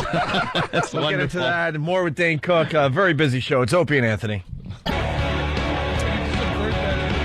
Hey, we got a busy one today. It's Opie and Anthony. Want to congratulate Sean. He's from Indiana. I don't know what radio station. Sean. I want to hear this conversation. I know, really fast. Holy Jesus. I just want the people to stop calling. Sean from Indiana won the latest $1,000. I don't know what station he's listening on, but he's listening to one of our affiliates. We're not on in Indiana, so he figured it out. No. All right, we'll have the sound you got to listen for tomorrow in a few minutes here, I think. What was going on, Anthony, over there? I don't know. A little discussion going on. Oh, you're talking about me? Yeah, Penn we're and Jimmy. disagreeing on. I was saying that On everything. That Bill Donahue On everything. I was saying that Bill Donahue, you felt treated you well, and I'm saying that's not all he should be judged on. I agree with you on that, but I didn't say he treated us well. I didn't say I'd love to hold him. I said Okay, I felt then we differently agree. about him after having spoken to him. And after hearing his rationale, after having spoken to him, compared to other special interest people who are all the same, I felt differently about Donahue after having spoken to him. And he runs the Catholic League for people that really don't know out there. And he was instrumental in getting us fired. And for some reason, we kind of get along with him now, which I don't understand myself sometimes. And there's no motive for us to get along with him because we started talking to him not to get back on radio long before we were on XM, and we had him call in just to hate his guts and to trash him for something else he was taking a stand on. It's certainly true that there are people that you can have philosophical differences with that you can lubricate socially with. You can get through. But I think that there are some moral problems with him that you shouldn't forget. While you're getting along with him, while you're being nice, while you're stroking him and so on, you should remember certain things. Like what? I think that the things he said about Trey Parker, Matt Stone, Bill Maher, I think those are things that... Well, Bill, look what Bill Maher said. I mean, what's the problem with him saying that? Bill Maher was saying things about our soldiers, which is fine. I got no problem with Bill Maher saying that. So what's the problem if he says but you're very... It's very important that you point out the differences you have with Bill Maher, and it's important you point out the differences you have with Bill Donahue. As a matter of fact, anybody... Which we named have, Bill, by the way. Yeah. We have pointed out the differences. Yeah, that's all I'm saying. That was my entire point. And then he makes us We laugh. should also 'cause make that clear. He goes, "What do I know? I just drink a lot at an Irish bar." And then you have to laugh at that, and you're like, you forget that you don't like the guy. Yeah, but you're saying that we didn't point that out, which is how the relationship with him started. We certainly did point that out. We did talk about it. Then I'm wrong. Okay. No. Somehow I was just going from what you said right here. I didn't hear the whole other conversation. Yeah, we've had many conversations. Yeah, no, that's good. As long as you're still pointing that out and not turning around entirely, I have no problem with it. There's no problem with being a nice guy. We had him on our show. And he was, I was not there during the shoot, but the crew didn't say, he threw things at them and treated them terribly. I imagine I'd get along with him fine. We do have moral differences. He points them out, and so will I. Yeah, that's all. I think also you two were discussing the you can't really determine somebody just by how they treat you. Well, that becomes more and more important when you have the power of the microphone. People will treat you better because they know you might be on the radio tomorrow too. Yeah, but they'll also treat you worse if they know they're being heard. I mean, sure. I judge people basically on how they treat me and how I deal with them, because that's what my experience is with them. I mean, and then you raise the point of, well, Manson didn't do anything to you, and it's like, oh, of course. I mean, I only said Manson because I didn't want to go to Hitler yet. Well, can I? That was the only reason. I thought maybe I could wait 3 minutes to go to Hitler. Can I bring up a great point as far as Jimmy? He how people treat him. He was a huge Yankee fan, and Dirk Jeter blew him off for a picture. He absolutely despises the Yankees now. Well, the guys and using your philosophy, Dirk Jeter has done a lot of charity, and you got to look at his body of work, and he seems like a pretty good guy in general. But because Jimmy got blown off for a picture, now he absolutely hates the Yankees. 39 years old, and I'm reacting like a baby. I was very upset, but I did acknowledge the guy does a tremendous amount of charity work. He's the best shortstop the Yankees. But I understand all that. But to me, he was a dick, so I hate his guts. I think this show is becoming much too well-rounded. I don't think you can really get anybody listening when you kind of go, well, I see both sides of everything. He's not a bad guy. No, I'm amazed. I'm amazed to this day that Jimmy hates the Yankees just because Derek Jeter blew him off for a picture. And the rest of the guys I met, I didn't like either, though. None of them were really cool that night. I mean, none of them were. You know who was? Giambi. He was the only one that you could tease. He was kind of a douche. They were all aloof and kind of douche. Yeah, you're making a very big mistake here. You're making eye contact with me while talking sports, which means that I kind of get a nod and act like I know things guys know. I'm terrible about that. I mean, anything kind of. But you must have played basketball back. I never watched a sporting event. No. Why? What's? I just never gotten around to it. I know they're wonderful and people love them. It's just it never happened. You never got into sports at all? Never. Isn't that horrible? That's terrible. So when he's looking at me like I'm supposed to recognize the names of people on baseball teams, I just feel like I'm lying to him. So you don't even know who Derek Jeter is? Well, I do. I do know that he's a famous person that plays sport. Do I get any credit for that at all? And I've got it from context that it's baseball and Yankees. I've gotten all that. So while you were growing up, everyone else was like playing sports and looking at sporting events on TV. What were you doing? It's horrible stuff. Reading. Stuff like that. I was reading up on Harry Houdini. I was the biggest outcast possible in that way. I mean, you wouldn't have. You might have liked me even less then. Were you? I don't dislike you now, but I read and played sports. I didn't just watch sports all day and then loop it. No, I wasn't saying anything bad about it. I was very careful. Words on the page. I was very careful to not say anything about sports-loving people. I'm saying, it's like you can do both. You can do both. Yes, I'm sure. I'm not saying I'm the most well-read gentleman, but I mean. I don't think I watched baseball and had Down syndrome. No, I didn't say that. I was nothing. I was saying it was total inadequacy on my part. I know that Richard Feynman played third base for a very famous team. I don't know who that is. Okay, me neither. No, I no clue. All right. Okay. It's Penn, Jillette, of course, from his show on Showtime. I was more into my microscopes and telescopes as a kid than sports. I didn't play sports. Did you watch sports? That's no. You didn't have a team growing up? No. I got him. Like my father took me to a Jet game or something like that. But it was at Shea Stadium. Let me date myself. My brother had I didn't. A Farrah Fawcett poster I stared at for about 3 years. Yeah. So I tapped out from 14, 15, and 16. Yeah. Like sports took a backseat to everything. It was girls. It was just anything. And then smoking pot. Once I started smoking a little bit of pot in my adolescence, thank you, Joe, my brother, had to hide. I was into model rocketry and everything, and he had to hide his pot in my model rockets. So I found a joint and decided, let me see what this is all about, and smoked it, and that pretty much took care of about 8 years of my life. That took care of that's a fog. That took care of 8 hobbies. Yeah, that was it. No more hobbies. No sports, no nothing. Just I need more pot. Got to get my weed. Ugh. I was trying to invent more ways to masturbate. I was like, really like, I think the furthest I went was right into a Prel bottle. Jeez, that'll sting you. That'll sting. Yeah, you gotta watch. You do live and learn. Hey, David Copperfield, we got to ask you about him there, Penn. Never raped me. We spent time together. Never raped me. He was always a gentleman. Never had to force himself on me. That's all I can tell you. I was willing in everything I did with David. I went and saw his show in Vegas the last time we had to do some stuff out there. I hated it. Yeah. It was so freaking hacky. I'm like, is this guy going to update his stuff or what?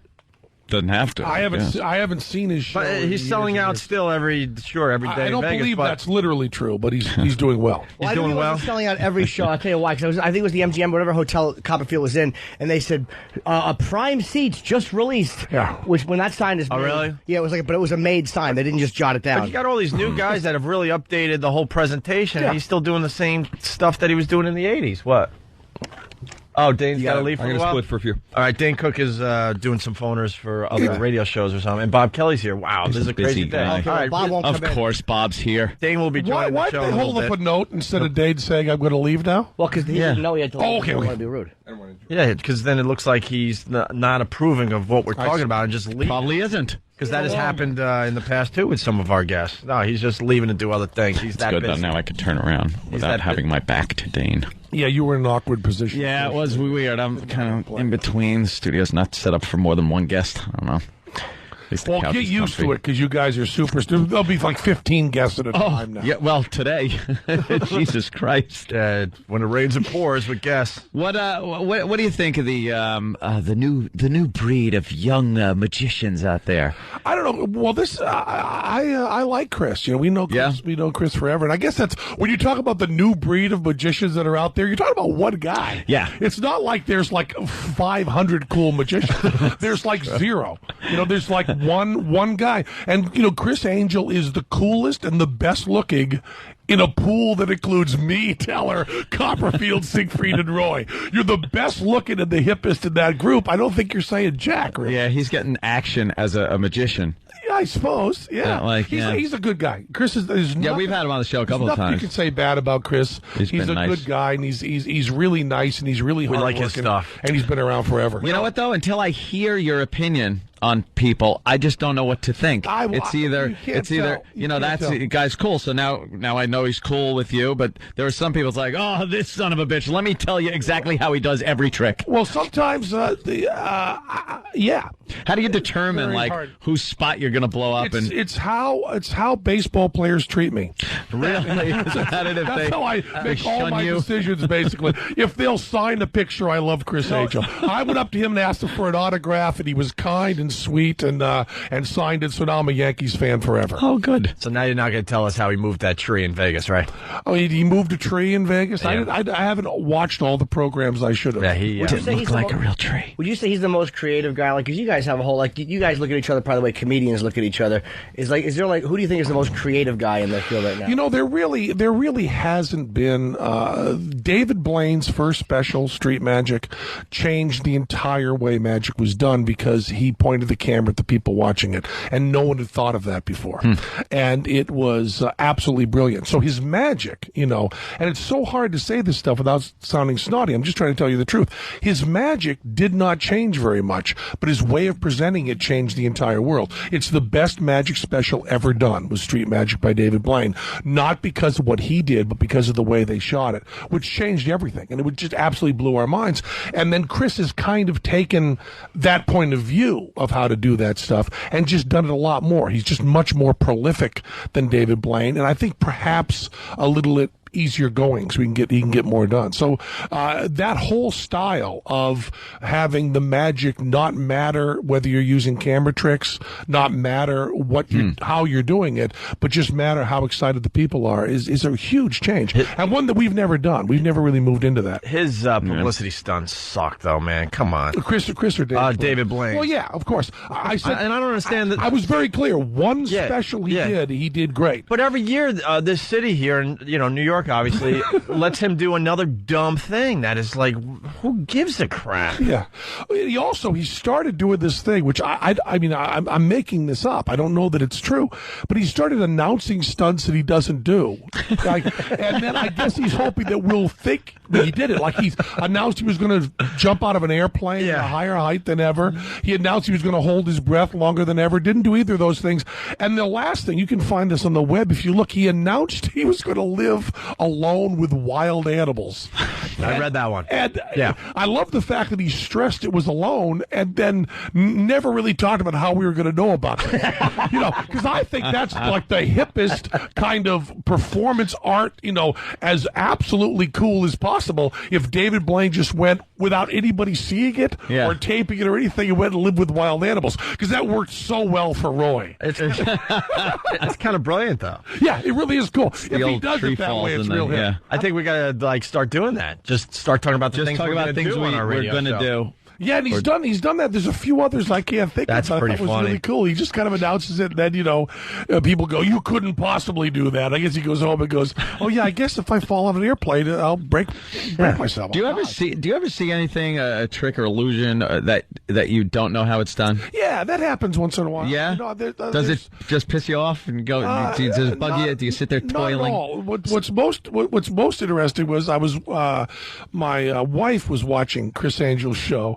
And I was walking through, and I hadn't seen any of the trick, and I had no idea what the setup was or anything. And my wife's watching, she's like, oh, she's going, "This is amazing." And I turned, and I saw the screen for, I think, 4 seconds, 5 seconds, and I went, "Twins," and then walked up into my office.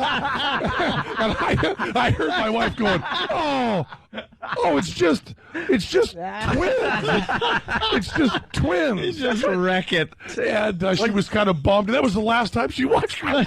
But that stuff pisses me off, because when you find out how the trick's done, and you're like, it was that simple? Well, that's why you're racking your brain. Well, the thing is that many of the tricks aren't that simple. There's very few you can walk through and say, 45-degree angle mirror. But when you can, it's really funny. And really what I like about magic is trying to figure out how it's done. I'm a big fan of that. And Fast Eddie's a magician friend of mine. He does close up, right? He does a lot of really his hands are just amazing with the stuff he can do. Magic is a goofy field because the really cool stuff all happens in close up. It's amazing what some of these guys could do close up. Like, how did you turn the dollar bill into 100 right in front of my eyes? But I blow up everyone's spot because I need to know how it's done, and people get mad. Why would you do that? It's like, because that's what is interesting to me, is to try to figure out how this is actually done. That is the huge that is the huge difference that we have in magic that other people don't.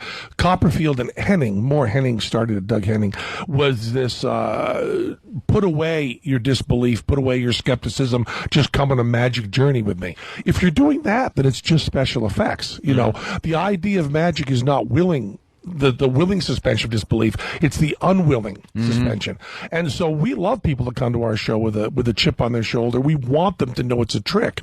You know, the people that walk the line and go, maybe it's a trick, maybe it's not, what do we know? Who? I just find that stuff to be intellectually uninteresting because we know you're lying. You know it right away. How stupid do you think we are? Mm-hmm. So the idea that Teller had really, 30 years ago about magic was the idea you could say to the audience, we're doing tricks, we know we're doing tricks, let's do tricks, and we give some of them away and some of them we don't. Well, the ones you give away, it's interesting because a lot of times, like Ope said, a trick is given away and you just kind of go, yeah, like that. But you guys do it in a way where it's really fun. One of the best ones I've seen was when you guys did I guess Teller was in a little little tube spot, and his hand is coming up at one in his head. It's called Lift Off to Love that we did for a long time. And that was really tough because we had to invent the trick and then show how it was done.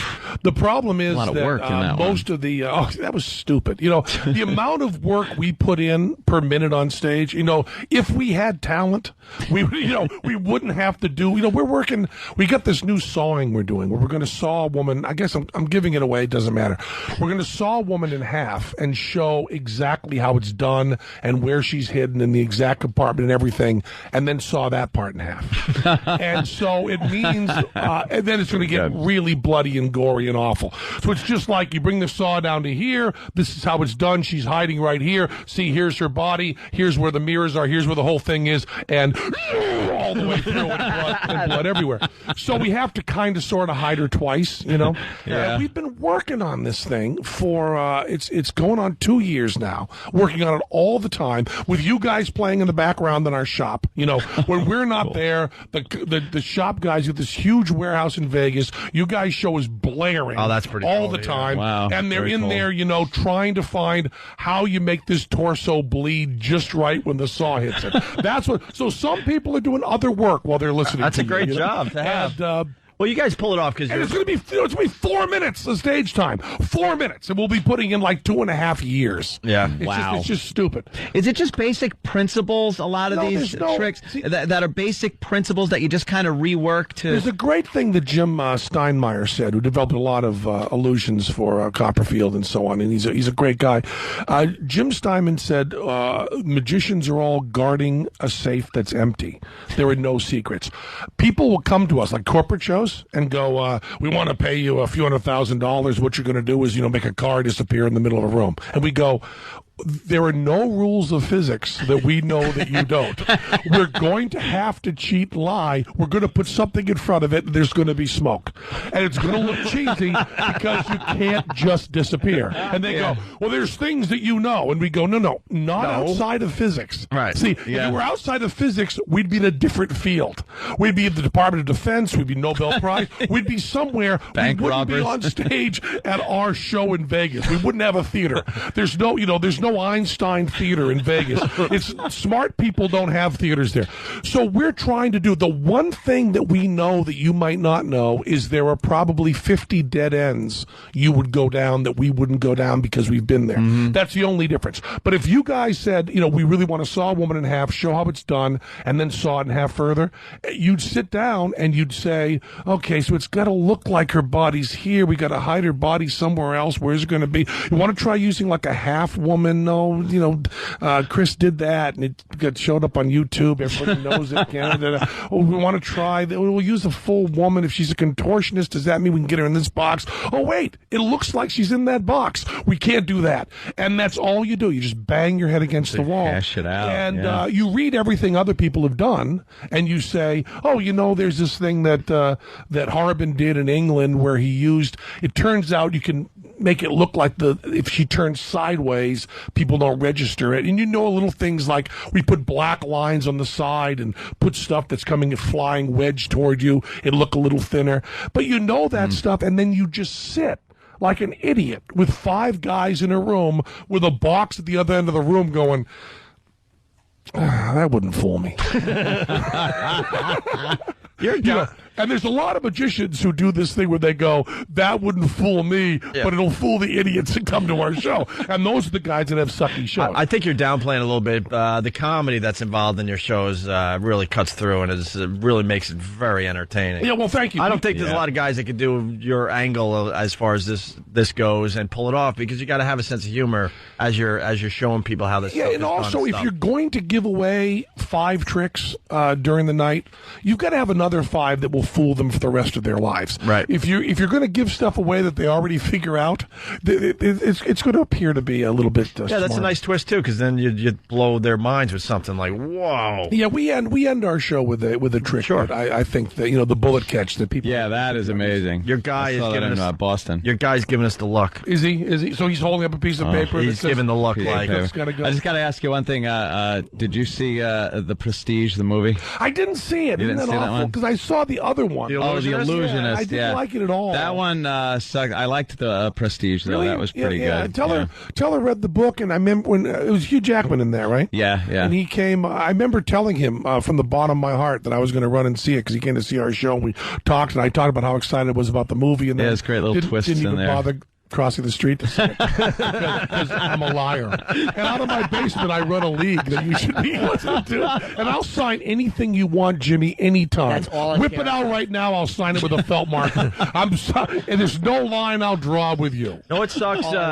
You got to go, and we really want to talk about the 5th season of BS. But that's already been on. It's the Showtime. 6th season we're working on. Isn't that cool? Oh, okay. Wow. Okay, you're up to 6. I'm 6 sorry. seasons of that? Wow. How did that happen? Really? Talk about... You know, you're my... I don't know if this is a compliment, but you're my go-to show when there's like nothing on TV. I go to Showtime and I thanks so I go much. to When on there's demand. nothing on. No, I don't mean it like that though. I But believe that there's no greater compliment than saying I had nothing better also, to like do. this- In the whole world, I had nothing better to do. I called you. It's a terrific compliment. I'm going to twist it that way. I'm going to be fine with it that way. Showtime on demand. I'm serious. I'm working on liking I'm you like, what guys am I gonna- because my crew will disown me. Yeah.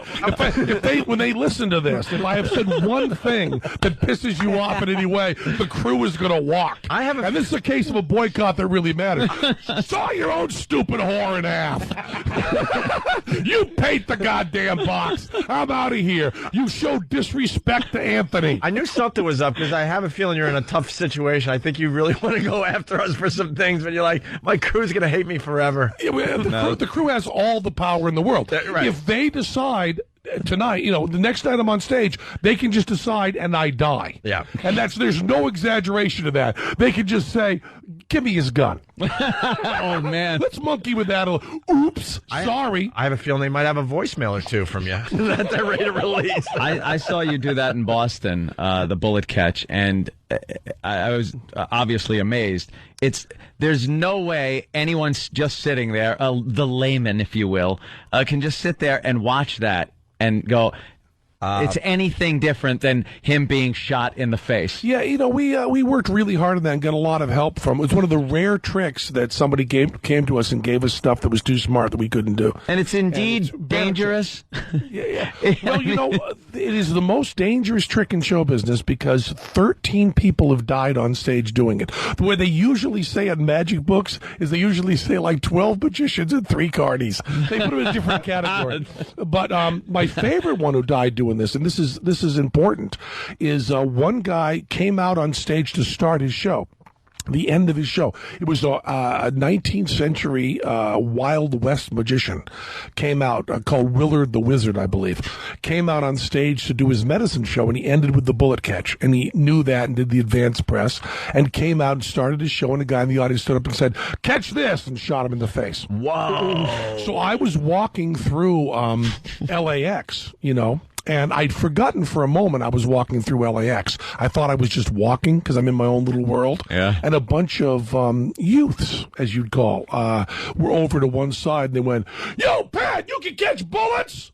And I turned around and went, "Trick! It's a trick! It's a trick! It's just a trick!" And then realized I was in LAX and went, yeah. Anytime you want. Because that is the fear.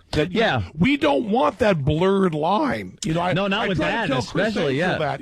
Don't tell people you can really do this stuff, Chris, because somebody might believe you.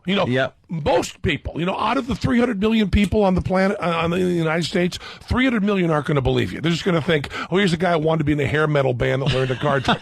That's all they're going to think, who wears a cross around his neck big enough to actually use to kill a Jew. He carries 3 nails in his pocket. He's ready. If Christ comes back, Chris is ready. Go to him. Somebody might not think you're just that guy. They might actually think you have powers and go, "Hey, Chris, let me try putting you in a wood chipper." Yeah. So with the gun thing, very clear, because I'm very aware of your demographic. Sure. I do tricks. I cannot catch bullets. If you shoot me, you will go to jail. Has that been clear enough? That's pretty clear. But I gotta go. Are they really getting crazy? Yeah, where are you going next? I'm going on this morning television show. Michael and Mike and Juliet. Yeah. Yuck. Is it bad? I've never seen it. It's a Regis ripoff. Oh, is it? Yeah. All right. We're gonna do a thing on there. Just so you know, I'm gonna force the 3 of clubs, and then it's gonna be on Teller's eyes. We got these scleral shells that go over his eyes and obliterate him. One says 3, one says clubs. We're gonna put our pajamas on, pretend we're asleep. For those of you who really care about magic, so you have real fans, it'll be a top slip force. Nate, who listens to the show all the time, will load the 3 of clubs on top of the deck. I'll turn to the meat puppet. I'll riffle down the deck. And I'll say stop. They'll say stop wherever they want. I'll break the cards very honestly, very openly, but I'll actually slip the top card off with my middle finger. It'll go on the top. Meat puppet will show it to the thing. Tell him have his eyes closed the whole time. He'll turn, open his eyes, they'll go, because we've actually changed his iris into the 3 of clubs as opposed to little pieces of plastics that were written. This is where ophthalmology and magic meet on the Michelle and Robert show. Coming up soon. But don't stop listening to this one. What time is that? No, now we gotta watch. I think I'm on now. Yeah, you better I think Teller's like really screwed. You better go. All right. That would be some trick. His own damn card. He leaves through that door and he's instantly on the TV show. Hey, Penn, we've just touched the surface with you. You got to come back and see us again, all right? Yeah. It's Penn Jillette. Absolutely. Don't forget to check out BS on Showtime. Thank you so much. Penn, you're great, man. Thank you, man. You want to come back anytime? Yeah, we definitely got more to talk about. He's leaving. Sure. It's Opie and Anthony. We're gonna take a break. Dane Cook coming back. Too. Coming back in studio. Bob Kelly's here. It's a very busy show. Opie and Anthony. Ooh. It's Opie and Anthony. Man, that Penn Jillette, what an ass. Say that. No, I like Penn Jillette. I ran out. I got a picture with him. I said, please come back. And he just gave away the magic trick he's doing on TV in a little while. That was pretty damn funny. All right, here's the reset. We got Dane Cook in another studio doing other phone interviews for other radio shows, I think, or other media outlets. We got Bob Kelly in studio. Bobby. Yo. When's Dane coming back? You got him in about half an hour. Okay. He'll finish this side of the show up with us. Dane Cook, of course, just promoting all sorts of stuff. Movies and garden dates, as in Madison Square Garden and as in the old Boston Garden. I gave up trying to figure out what they named that place. I think it's the Garden now. No, it is... Whatever. It's the old Boston Garden. That's what I like to say. It stinks. All right. Hey, we need a sound for tomorrow for the $1,000 contest. You got one, Ant? Sound, huh? Yes, we do. Here it is.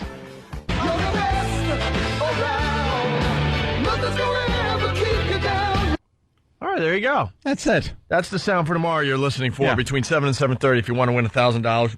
And for the the faithful listeners here, if you missed the sound, you could always go to onaradio.com and get the next sound you're listening for $1,000, okay? And that's a good sound clip to play because we have officially started Povember. Yes. We don't know what we're doing with Povember, but the E-Rock-Tober thing was such a hit, we decided to continue with Povember. I'll tell you what we're doing with Povember. We're celebrating a retard. Oh, my God. Yeah, that's a lethal combination. He could kill you with a pixie stick. We were all standing out on the sidewalk yesterday, and the fabulous Mr. Bennington comes and just walks down and owns the sidewalk. And when he stops, Poe came walking up, and he goes, "Oh, here comes the Matrix." Yeah, the sunglasses on and the long leather. Yeah. Just here comes the Matrix. We have to celebrate Poe. Yeah. It's a celebration of Poe for a month. Hey, this is Master Poe. Po, boo, bo, banana, nana, banana, fana, fofo, fee, fi, momo, Poe! There you go. Just a taste of Master Poe. Hey, but E-Rocktober ended in grand fashion. Almost yesterday. tragedy. Almost tragedy. Can we play those clips from yesterday? Are they short? Kind of short? What do you got? Oh, they're all right. Yeah, we can get through this. So the month of October was E-Rocktober. And yesterday, I guess we need to set this up. We went over to XM. And what's her name again? What's that hoe's name? Justine Jolie. Justine Jolie came by to say hi. Now, you might remember the last time Justine Jolie was in studio, it was in this studio over here. Yes. And we asked her if we could spank her, and E-Rock walloped her. He gave her the old Jake LaMotta. We actually got the clip. We played the wrong clip earlier for the people that linger longer. They were all over us for that. Oh, I know. But here's E-Rock spanking Justine Jolie right here in this studio and leaving a massive, horrific handprint on her bottom. Oh, ow. Oh, that's all it is? Oh, we don't have the part where she starts cursing you out? We haven't beeped it. Oh, it's not beeped? The amount of beeps. That sounded fake. What an ass you. That is real, man. Oh, ow. And then it's right after that, she's like, you mother effer! Yeah, she and got just lost her very mind. angry. Look how red. It's a perfect fat little hand imprint. It looks like a giant lip print. Oh, yeah. Ow. Yeah, and then it got really, really ugly, and she just cursed out E-Rock, and I was hiding. I was laughing so hard. I was giggling, and I was on the floor trying to make sure my laughs were not heard on the radio. It was just one of those moments. Compare it to the other one he did. I mean, that was another spank he did to a girl. Yeah. Dude, listen to that.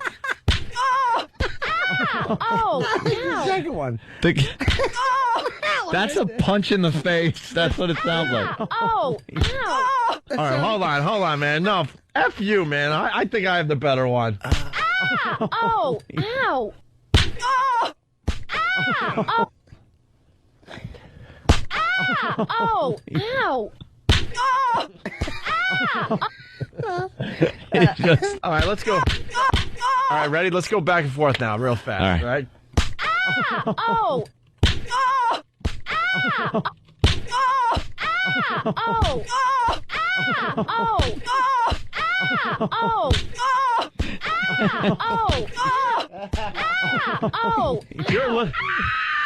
You're listening to E-Rock's greatest hits. That's right.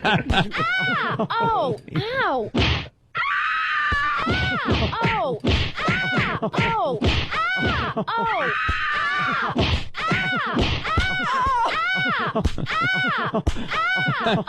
Right. Wow. That's a boy who loves his mother. Wow. So, yesterday, the end of E-Rocktober, she just happened to be in studio with some Penthouse pets, and they did a lot of fun stuff for us. Oh, we got one more that E-Rock did? Yep. Không phải là Việt Cộng. Ở đây không có là Việt Cộng, không biết không? Không phải là Việt Cộng. Ở đây không có là Việt Cộng, không biết không? Tại sao vậy hả? Sao cái con gà của tôi con mà lên đây giết heo, giết gà phải không? Well, that didn't end very well. That's obviously Platoon. Yes. Now that's not the big toothed guy. No. That was the woman and the husband. I understood she was upset. Yes. But she should have shut up. Yeah. Clam up. You have to realize in that situation that Tom Berenger is not happy. Look into Tom Berenger's eyes and realize what's going to happen if you don't clam up. Shane in the Bronx is saying that the slaps are identical. The actual slaps. The reaction's slightly different, but the slaps are identical. Yeah. So Justine Jolie was in yesterday, okay, and we're like, hey, E-Rock, why don't you come in studio and say hi to Justine Jolie? The setup goes after the famous... Oh, ow. E-Rock also kind of sucked mayo off her toes. Kinda. He did. And that got him in a lot of trouble with his fiancée. A lot of trouble. And he got a talking to, which was basically, I don't want you ever to be in the same studio as her. I don't want you to ever talk to her. I don't want you to acknowledge that she even exists on this earth. So yesterday, E-Rock came into the studio and was face to face with Justine Jolie, the girl that his fiancée has a huge problem with, to the point where E-Rock even said she would come over here and start a fight. So it was very uncomfortable. Like, E-Rock, you take a look at her, say hi. And he would not look. He stared straight ahead. And every time Justine Jolie tried to go toward E-Rock moved away like they were like two magnets. Yep. That couldn't attach, right? So then we got the bright idea that E-Rock needed to call his fiancée live on the air, 2 feet from Justine Jolie. And this is how it went down, right? Is that a good enough setup? I think so. Let's go to the tape. All right, E-Rock's calling his chick live on the show right now. Look at Wait, here it is. How you done? You listening to the show? No, you don't. Don't put it on for the office. Put it on for the office. Just tell her. We have a guest here. You might remember her. Which? All right. Remember who you told me not to have any more involvement with? Yeah. Yeah. Well, she's standing right next to me. Wait. I heard an okay. So, I wanted to give you a heads up before you got any calls that I told you that she's standing here pretty much naked next to me in the studio. Yeah. No, don't hang up. Uh-oh. What's she saying? She's not saying anything. You're a ring being flushed. Hello? Is she there? Yeah. So, you okay with that? Oh, that sounded really okay. Yep. What's in? She say yep or no? She said no. She's not okay with it at all. Ask her why. Ask her why. They want to know why.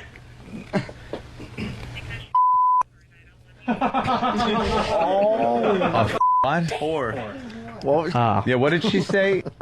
She said because she's a whore and I don't want you near her. Oh.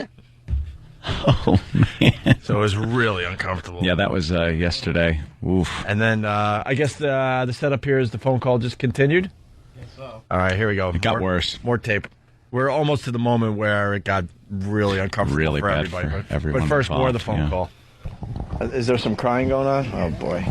Oh, no. It's not looking good, guys. Oh, no. Oh, no. Oh, boy. Oh, geez. Oh, no. You okay, Iraq? He's I'll apologize to Iraq. As I zoom in, get a tight shot on his head. Let's go for the tight shot. Iraq is having a conversation in a corner of the studio. I hear a lot of okays going on. Okay? He's really taking charge. I hear shenanigans and tomfoolery. It's going to be bad. Iraq? Iraq. Uh-oh. Iraq. All right, the phone hung up. He's got a mic in his hand. Slowly putting the phone away, and he's trying to compose himself before he turns back around. Iraq? Iraq. What happened? Grab a mic and let us know what happened. What happened? Well, that could have gone better. Turn around. Look at the girl. Yeah, what happened? Are you not looking at us because you're tearing up? Well, that, and I'm not allowed to. So, All right, we're back live. So, obviously... Let me just tell people, too, people who didn't listen, this was on the XM side. Twitchels is that noise you hear? Yeah.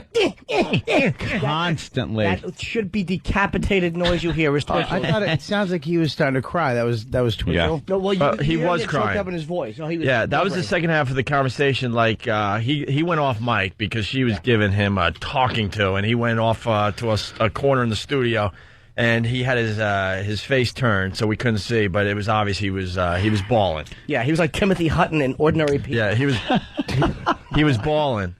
And why was he crying? Well, she was giving him a talking to. We're going to find out in a minute here. A talking, and then perhaps a bit more. This is the grand finale. So then, of course, because we're such great friends, we decided in his moment of despair we would play "Everybody Hurts" by REM, and the phone call. Well, not the phone call, but it continued with this. Go ahead, Iraq. Eric. I can't do this. What happened? What did you say? We're not asking you to out any real private stuff, but what did she say to you? I mean, it's a fair question. He's in love with the girl, and he doesn't want to hurt her. And now he feels he has, and he's leaving the studio. Is that his fiance? Well, you way to pick up on things. Holy you inept. You know, not only is this idiot just twitching and bang through the entire process, but then he asks a completely idiotic, are they opposite genders? Shut up. And at that point, Iraq said, I can't do it anymore, and he ran out of the studio. And then he was gone for at least an hour. Iraq and his girl talking reminded me of that scene in Stripes when they got caught doing something wrong and they tried to explain to John Larroquette.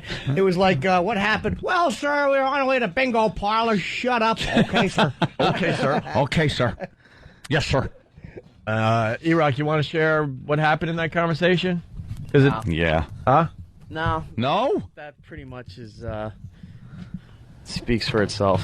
Oh. She obviously said some really, really bad things that really got to you. I would assume it had something to do with maybe the wedding's off or something. If you, I would think if you continue with this, with his I don't emotions, know. I don't know for sure, but I think she laid down the law.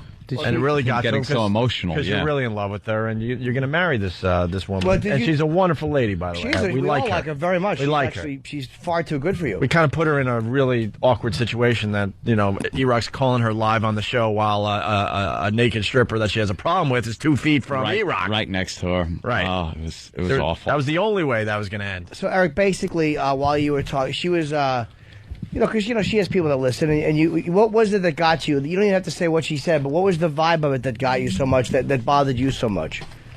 A lot of it was, some of it was what she was saying. A lot of it was what she wasn't saying. Oh, like, I love you?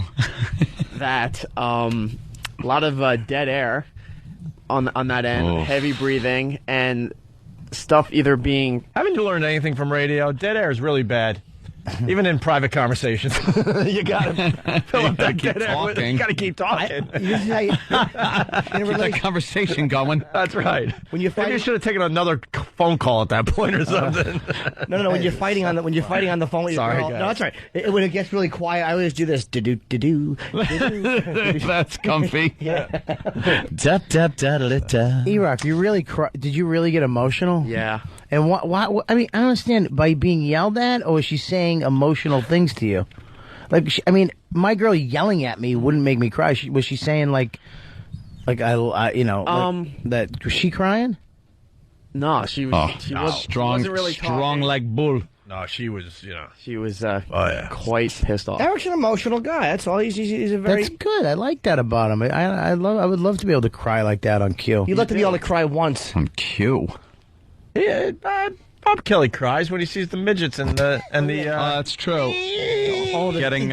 Let's not forget, Bob Kelly does cry at some wimpy TV. Displaced emotions. He can't cry in real life, but it's stupid TV. That's what it is. But Displaced emotions. But a midget. I didn't know. You just. But a midget getting engaged gets the waterworks going with you. Yeah, they look like little kids that are hurt. So what exactly was it, Rock? I don't know. It was kind of difficult because it took so long for the previous incident to blow over. Yeah. Oh, wow. It did? Oh, yeah. We didn't talk about it much on the air, but that was an ugly, ugly thing that ended up being a real problem in his personal life. That's fair to say. Yeah. And so this wasn't really, especially since she was just got out of a meeting and everybody in the office was pretty much around, heard her end of the conversation, so that didn't really help while she was at work. And then she realized she was kind of on the radio, and I'm sure that wasn't that wasn't pleasant for her, right? Yeah. No. But that's how E-Rocktober ended. But everything is okay now. We need the update. Everything's all right? Well, we'll see after at 9 o'clock when she gets up here. Well, does she come in here? Oh, wait, what did we do wrong today? Just talking about it, she just wants it to go away. Well, it is Povember, so we're done with it. Yeah. Well, you were a good boy. You didn't do anything. No, I know. I mean, that little rub on the ass was nothing. I mean, it was. You rubbed her on the ass? No. I'm kidding. Help the guy out. Look at him jumping in. No. I got to help the guy out. Eric was very well behaved. Yeah, he wanted nothing to do He's with it. on very thin And I don't ice. fault Justine either. She didn't do anything wrong. It was just a stupid radio thing. Like, if it's anything, I told E-Rock, too, truthfully, I got in a tremendous amount of hot water for spanking a girl on the air. And it's like, I tried to tell my girlfriend, it's like, it doesn't mean anything. It really doesn't mean nothing. You know what? One of the best. I got into a lot of trouble, dude. I got a prostate exam in a bathroom with a hot nurse 2 months before I was getting married. Are you in trouble for that? No, of course not. Oh. Take that crap. was I a give male a nurse. goon hand in 2 seconds. Goon You should hand. shut your face. I do what I do. Yeah. That's what I say to her. I do what I do. And Yeah, I, let's call her so you can say that. Go Yeah. ahead, call her up. I'll smack her on the air. Yeah? I want to hear about how you goon I'm hand going to her. call your bluff. Give me your number. I'm gonna Give me your smack number. her, and I'm gonna smack her dad, and I'm gonna smack her mom. I might even take her mom and soil her. You know, it has to be pointed out. Yesterday, Jimmy had one of the funniest lines about his girlfriend. Like, we had penthouse pets in the studio. Jesus, right? And one was 19, and you were just out of your freaking mind. You were foaming at the mouth. Was he- I don't want to do your line because it was really funny. I don't but remember the line. It was how you were going to go home and drag your girlfriend out of bed by her hair and leave her in the hallway. I think I did it justice. He was so into this penthouse pet that he goes, I'm going home right after the show, grabbing her out of bed by her hair and leaving her in the hallway. Because there was another line I remember him saying that was similar to that, but he was going to throw her out by the... and then he used a C word. The toes. Yes. Oh, they're the pictures E-Rock is putting up of the... Yeah, I'm sure... good luck finding those in this day and age of radio. Wow. But that's 4 penthouse pets. I don't see a watermark on it. In their birthday suit. It can't be real. It's photoshopped. All right, we got to take a break. So that's how October ended. But it's all good as long as we stop talking about it. Right? Yeah, we're pretty much good. All right. All right. All right. All right. All right. All right. All right. All right. All right. All right, we're getting close to playing What Did We Learn on the Opie and Anthony Show. More with Bob Kelly. I think Dane Cook's going to pop his head in to kind of wrap up this side of the show with us.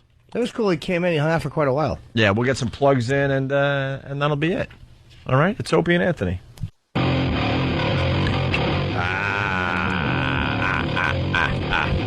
Opie and Anthony. Dane Cook somewhere in this joint doing his thing. Hopefully he'll come in and say goodbye to everybody. And then we got Bob Kelly in studio because Dane was in studio. He said, hey, Bob, why don't you come in and say hi to your friend there? I'm going to fight Dane as soon as he walks in. Yeah, sure you are. I'm going to knock him right out. He was talking about the wedding online. He left me the funniest message. I got to reset for people, though. Like our friend Bob Kelly, he went to Hawaii, he got married, just him and his chick, basically. Yeah. But he had the whole thing on the internet, and then he sent out evites. What are they called? Evites or invite, whatever the hell. Invite. And you were able to watch Bob Kelly get married on the internet. Yeah. As he's in this beautiful place called Hawaii, and you're in your stupid basement living with your mom. Right. Yep. Thanks, Bob. I had. And Dane thought it was hilarious, especially when you let the butterflies loose.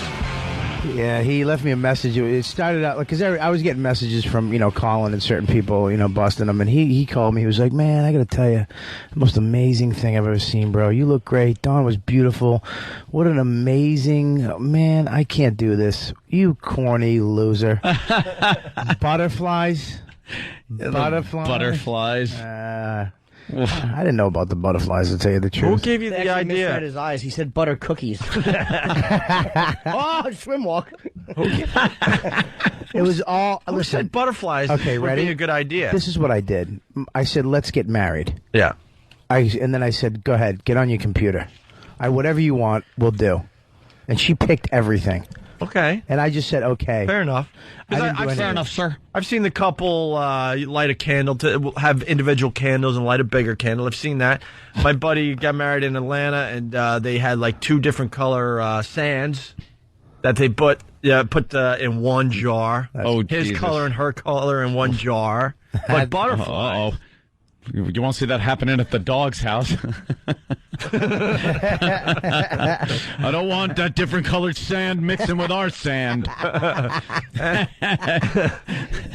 And right on cue, here's Dane Cook to beat you up there, Bob. Hey, Dane, just to fill you in, we're talking about Bob Kelly's wedding again, online. All right, ready? Here's my impersonation of Bobby. Ready? Do you love this woman forever? Yeah. Oh, were you doing that? Well, I was mic'd. I had a mic on. I had a cordless mic. And it was on my like lapel. Darth Vader. Yeah, but you breathe heavy when you're on our show as well. Yeah, I think I breathe heavy just because I'm fat. Yeah. I think that was because I was getting mad. And I was telling Dane, because he was talking about the butterflies, that they were frozen, right? So they would stay alive. They were frozen, and then it was like, I think it was like 85 out when we were on that beach. It was really hot. Right.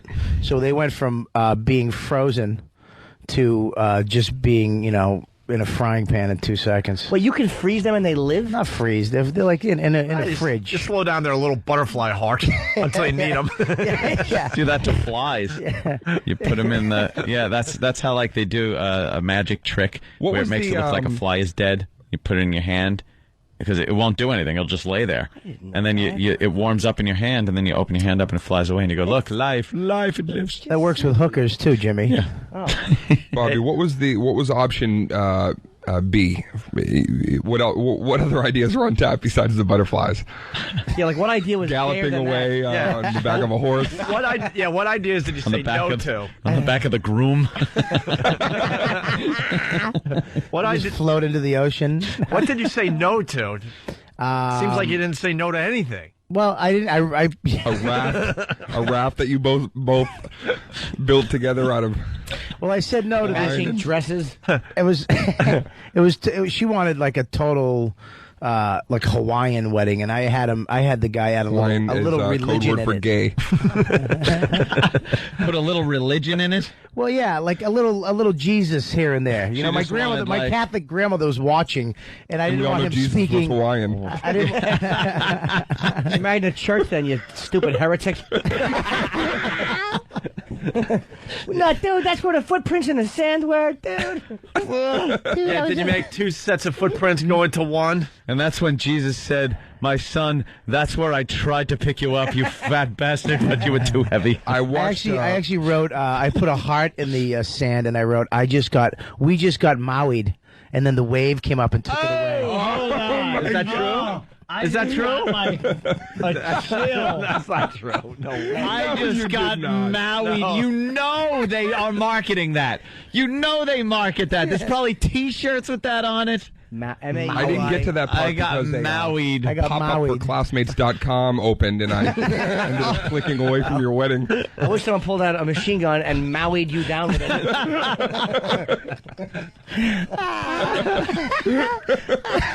Hey, your video's getting some hits, too.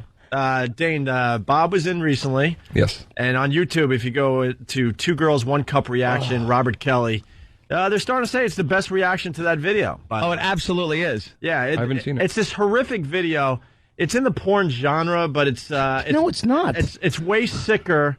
Not your video. I'm talking the video you're watching. The porn, what they're doing. Oh yeah, yeah. He says it's the grossest. It's definitely in the porn genre, but it's twisted and it's an extreme niche porn, and usually reserved to Germans or Japanese pornography. Or bald guys with whiffles. And the bit is, which is pretty funny. Here's the Dane. You can't really explain it on this side, but just to give you a little taste, so to speak. Taste is. Here's the video that Bob was watching. Okay.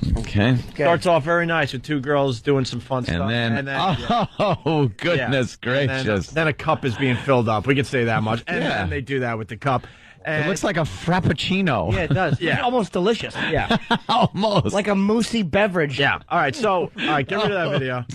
So we play this for Bob, because you know by now he has a very weak stomach, right? Yeah. So Bob, this is Bob's reaction to that video you just saw. Just a little, go to the beginning.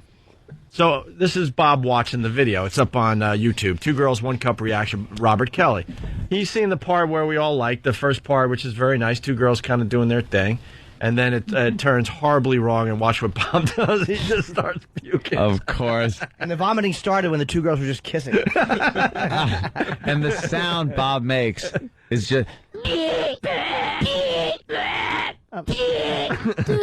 Dude. He's gagging. He's puking. It's really funny. And this is taking off on the internet where people are watching this video. I mean, you got that MySpace thing. We got only over 2 million friends. But no, what they're doing is people are filming themselves watching this horrific video and now putting it online. And we were not aware of that as we did this. Then we were aware of it, and we brought it to other people's attention. But someone is still giving me crap on instant feedback about it. But whatever, that's for another day. But that's Bob Kelly's reaction to that horrific video. Love that. I love your weak stomach. That's great. Hey, remember the time, Bobby, I sent you the picture? Was that of the guy with the half the face? Oh yeah. Is that the guy that blew off his head and he's in the ER? Yeah, he's with his face like kind of off his. Yeah, I think so. Well, there was two. Remember that we were on Tourgasm? The guy told me, I can't say it on this. Forget There's it. a motorcycle accident like that, too. And the guy had scraped his face. You can see where his mouth was because the teeth were in the bloody, pulpy face. Oh, God. And then there was that Mel Gibson movie that had a very inspirational ending. The Man Without a Face. Remember that? Certainly. I liked how Bobby brought up Tourgasm. That's like a distant memory to him. To me, too. Yeah. Shut up. Yeah, okay. But this is what I say to the middle act. Make sure you say Tourgasm. and say starring in. Don't say that What do cook's you mean name. that's what you say to the middle act? What, in a mirror? You might remember me from the Tourgasm. Easy. You're playing Red Lobsters. Relax. All right. They don't all come out good. Whatever. Can't even argue. Can I get a little car crash on that one? No. Wow. As you said that, I just checked my phone for text. Yep. Very well, you raised a good point. Bob, that was very hurtful. Yeah, it came out a little rough. Yeah. All right. So, hey, we got another. You want to play that other thing for Bob? No. What? No. What? No. It's nothing bad. No. Why do you always think we're going to go for the gag? Really? Because watch, he'll start singing his sentences anytime now. Listen, Opie. What was your wedding song? We're not going to do anything. It's a video of you releasing butterflies. We're not going to go anywhere. What was your wedding song? I know, by the way, the way you reacted to that video, it's the way we reacted when we saw those butterflies coming out. Did you get mad with? Did you get mad with the conch shell? The guy blowing into the conch shell that actually looked like me. Who was that guy? Who was the? He was a Hawaiian minister. I thought he was going to throw Don into a volcano at the end. Your grandmother, very Catholic, you say? Yes. Yeah, she must have just been appalled by the whole thing. She was a hippie wedding. She kept going, who was that guy? I turn that. Yeah. Who was the guy? It's supposed to be a dark church. I know. I got some Hawaiian with a lei and a shell blowing into it. I know, Bob. That's marriage. We got that. We got that scene right there. There's the guy blowing into the conch shell. Oh yeah, like look, Bob. Bob, it's the guy blowing into the conch shell. I get it, Opie. Oh. You know what? I want to keep my breakfast once on this show. That's really Holy nice. shit. What? Whoa, hey. Oh, hey. sorry. Oh, that is really some nasty stuff they're doing there. Pop out. It looks like a little Tootsie Roll. Aw, how cute. Bob. A little treat. Get back on mic. God, Be Bob, a professional. Look at it, Dane. I can't even look at that. Dane's staring at it like a serial killer. Do you watch this all the time? Is that why you have 2 million friends? I'm trolling YouPorn 24/7, my friend. YouPorn is the best. Oh, YouPorn is awesome. Peanut Butter Smack. Have you seen that one? It's a guy. He's like on top of his girl. It's like and I endured 11 minutes of it because the titles are what really. It's called Peanut Butter Smack, and he's like this big Samoan dude, and it's the worst camera angle ever too. Is that my wedding? Set it behind his own butt and stuff, and then finally, like right at 11 minutes, he reaches in. There's peanut butter, and he just smacks his chick. In the face? Called Peanut Butter Smack. That's it. Yeah, 11 minutes in, he smacks her with peanut butter on his hand. Hey, let's say hi to Beth in the Bronx. Beth, what's up? Hey, what's up, you guys? Hey. Opie and Anthony, I love you guys. Jimmy, your special was fucking awesome. Sorry. Madam, that type of talk. And now because you said that... Will not get the awesomeness of Jimmy and on the now air. Now that you cursed, half the people didn't hear that you said how much you love us. I love you guys. I'm just kidding. Good. And Jimmy, you were awesome. Opie and Anthony, you guys looked adorable on his special. And Dane Cook, I am so in love with you. Thank you, madam, for the compliments for us, just to get to the real compliment, which was Dane. We were actually the warm-up compliments. Yeah. I wasn't even in a compliment. Dane, I bet that never happens. Girls just, throwing themselves at you. I don't know where it all went right, professing but their love. I'll take it. If I was Dane, I would walk through Boston with just my zipper open and just point at chicks. Why not? The odds are someone's going to pop over and go, all right. Jimmy, good idea. How many naked pictures do you get from your friends? Oh, crazy, man. Just Really? tons and tons of, some of the best. I'm putting a book together. Jeez, you really should. That I have a disclaimer on my site. Once you send me something, I'm using it. It's your property. Yeah. I have an opening film for this for the tour that people are going to see, where a lot of these Sioux 5 pictures and stuff, they're insane. They're insane. Speaking of which, because we're running out of show here, let's get all the plugs in. Dane, what are we promoting? He's got tour starts in Toronto tomorrow night. Going to be in Washington, D.C., November 16th. There's 2 shows at the TD Bank North Garden in Boston, which is what they're calling it now, on November 17th. And then the next night here in New York, 2 shows at Madison Square Garden. Only the late show on that Sunday are tickets available. Wait. He's doing what? He's doing 4 arena shows in 3 days. Yes. Wow. Actually, no.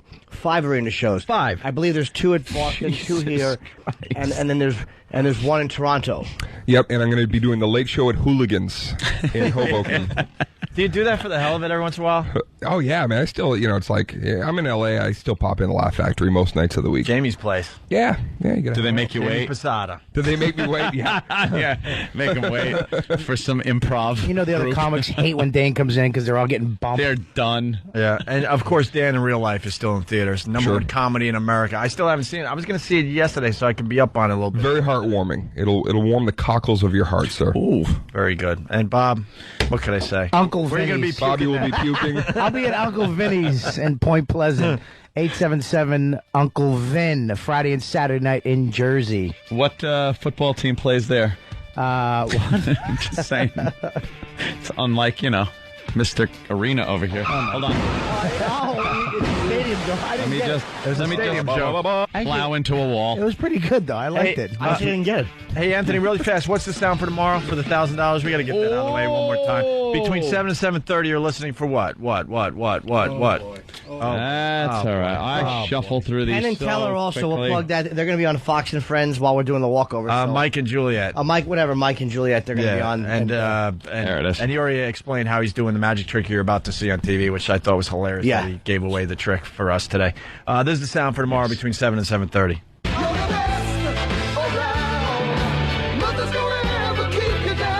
There you go. When you hear that between 7 and 7:30, 10th caller will win. Yeah! $1,000. Dane, Yeah, Johnny! always a pleasure. Anytime, boys. I would say continued success, but that's... Walk down to earth and do 1 garden show. That's how Dane will feel like he's failing when he's only doing 1 garden show and it takes more than the pre-sale to sell it out.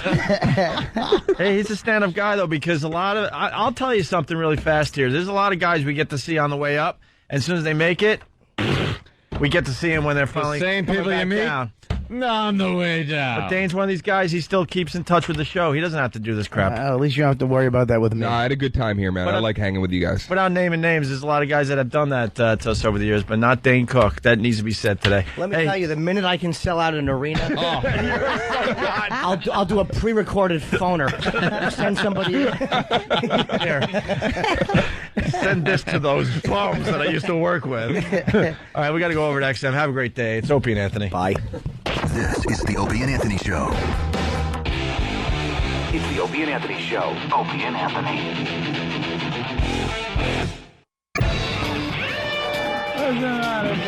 And here we are at XM Satellite Radio.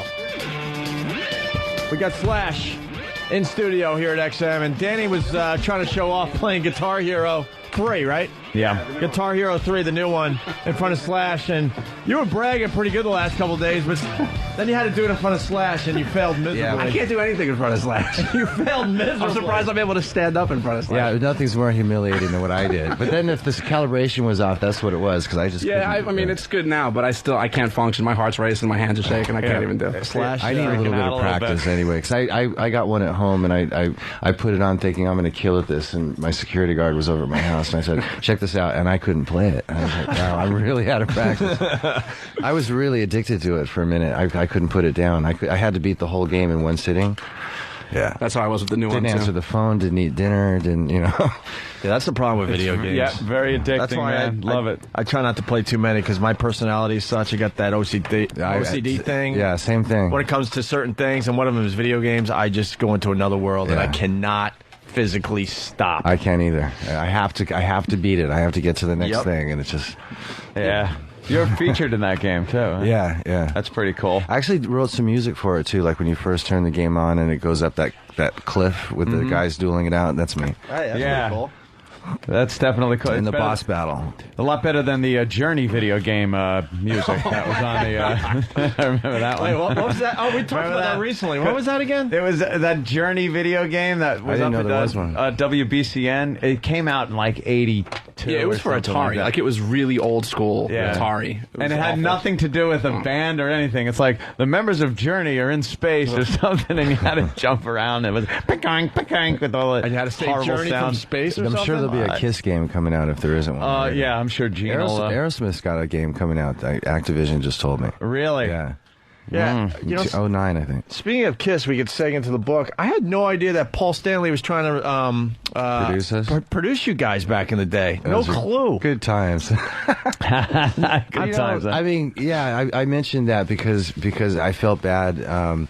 Right after we told him to that we weren't interested, I did some interview for the LA Times and I slagged him. Because that was my attitude at the time, and and then having forgotten that I'd slagged him, I called him up to see if I could get some free guitars from him, and he was like, what did he say? He goes, you shouldn't air your dirty laundry, and hung up on me. I was like, hey, what'd I do? Have you talked to him since or no? I did. I actually, what prompted me to put that in the book was I ran into him and Gene at the Rock Honors in Vegas, and I was actually playing a Kiss song, and they were the headlining. They come on the shows for them. It's Rock Honors Kiss, and so they have all these different bands playing Kiss songs. And Tommy Lee, myself, Rob Zombie, Gilby Clarke, and Ace Frehley got up together and did a Kiss song, and I saw Gene and Paul afterwards, and I sort of apologized to Paul. I can't be a prick forever, Yeah, I say I'm an Ace freak. He's the one member of Kiss I hadn't met. He played last night. I saw him. Did you go? I got a picture, of course. I groveled. I emailed him last night. I texted him last night, and I said, what time are you playing and where? And he just now texted me back saying, I thought I told you where it was. That's great. Hey, how was it? He was fucking amazing Was it because amazing? he's sober now, and the set list was amazing. He started with I think Rip It Out. It was so fucking I would have good. loved to have gone to that. And I'm a comedian, so a couple of us were backstage and we got introduced to him. And Ace goes, "You guys are comedians. Give me a joke." And I'm trying to think of a joke. I'm like, I've never fucking felt unfunnier in my life than when Ace asked for a joke. Like him playing Guitar Hero. Was that sort of like him playing Guitar I was a Hero. complete blithering, incompetent idiot. You panicked? Guitar Hero. I completely panicked. I had nothing to say. Hey, getting back to Paul Stanley really fast. God bless you guys that, like any young band trying to make it, and all of a sudden you got Paul Stanley in front of you going, I want to produce you guys. I would imagine 99 out of 100 bands would go for that move no matter what. But you saw we were something. pretty hardcore. We didn't want anybody messing with their stuff that wasn't supposed to be. And I remember when we got the phone call from Geffen saying Paul Stanley wants to produce you guys, we were like, to tell us he represented the rich, fat rock star, and we weren't into it. But Steve Adler is a huge Kiss fan, and actually, when I first started playing guitar, it was basically with Steven Adler playing Kiss, all the time. And so we had him come down, and we were loaded, or at least I was, Izzy was, and we're all nodding out on the couch. I mean, I can't really verbally give you a picture of it, but anyhow, and so he hung around for a little while, and we had some dialogue, and we played a gig at what used to be Gazzari's, and he was at the board mixing the gig, and we were like, don't touch the board, man. And then he came down to one of our real gigs at a place called Raji's, which is this sweaty little dive, and it was like at a regular volume in a place where the people are like right here, and that was like our real element, and he saw that, and he was like, Jesus Christ, these guys are, anyway, and then after that, we just said, you know what, we're not really interested, and that was it. Yeah, and that's in the book. I got to tell you, the book's called Slash, and I think the first thing he says, I've got some definite arrangement ideas. Welcome to the Jungle needs to be different. Oh, right. Ooh. Yeah, he wanted to rearrange the entire that was the first day we met him, so it was over that day. Yeah. We just sort of hung around for a little while. I picked up the book. I was going to read a few pages just to get a feel before he came in here, and I can't put the thing down. In 2 days, I read, actually, it's like 230 pages. Wow, in 2 days. I can't put the thing down. Cool. And I'm amazed at how open and honest you're being in this book. Well, I don't have anything necessarily to hide. There is a lot of stuff that's not in the book, which I just didn't think was really necessary. Or, there's drug stuff in there that could go on for days. And I said, I don't want to be that guy that's like, oh, I did all this and I did that. So I just put in sort of the day in the life stuff and left out the other shit. It starts off, the first page grabs you because it talks about your heart pounding and you're worried about it on stage, and you feel like a weird beat on stage, which means like your mechanism kicked in. No, it's not like a weird beat. It's like it's basically a defibrillator, like the ones you put on somebody that's heart is stopped. You know that pumping, how hard that is. It's like that internally. So what happened was when it went off, it was like getting hit in the chest with a baseball bat, and you see a little blue light. And I didn't know what it was, right? Because I just got this thing, but I didn't know anything about it, right?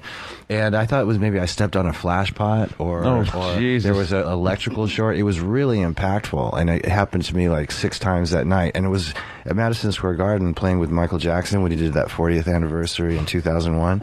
So I'm up there in front of all, that whole that arena, and having this happen and trying to maintain composure. Wow. And we did 2 shows. It was actually one on the 8th and one on the 10th of September, the day before 9/11. Wow. And so I saw it on TV about, like a month later or something, and you never could tell that was happening. Wow. It was pretty intense, though. And I had it adjusted. What the problem was there was it basically, if your heart goes too fast, it kicks in. And if it goes too slow, it kicks in. If it goes too fast, it's at the top of your aorta, right? Or whatever you call it. And so it's a real sort of high, real impactful kind of slamming thing. And if it's low, it's sort of like a low thud.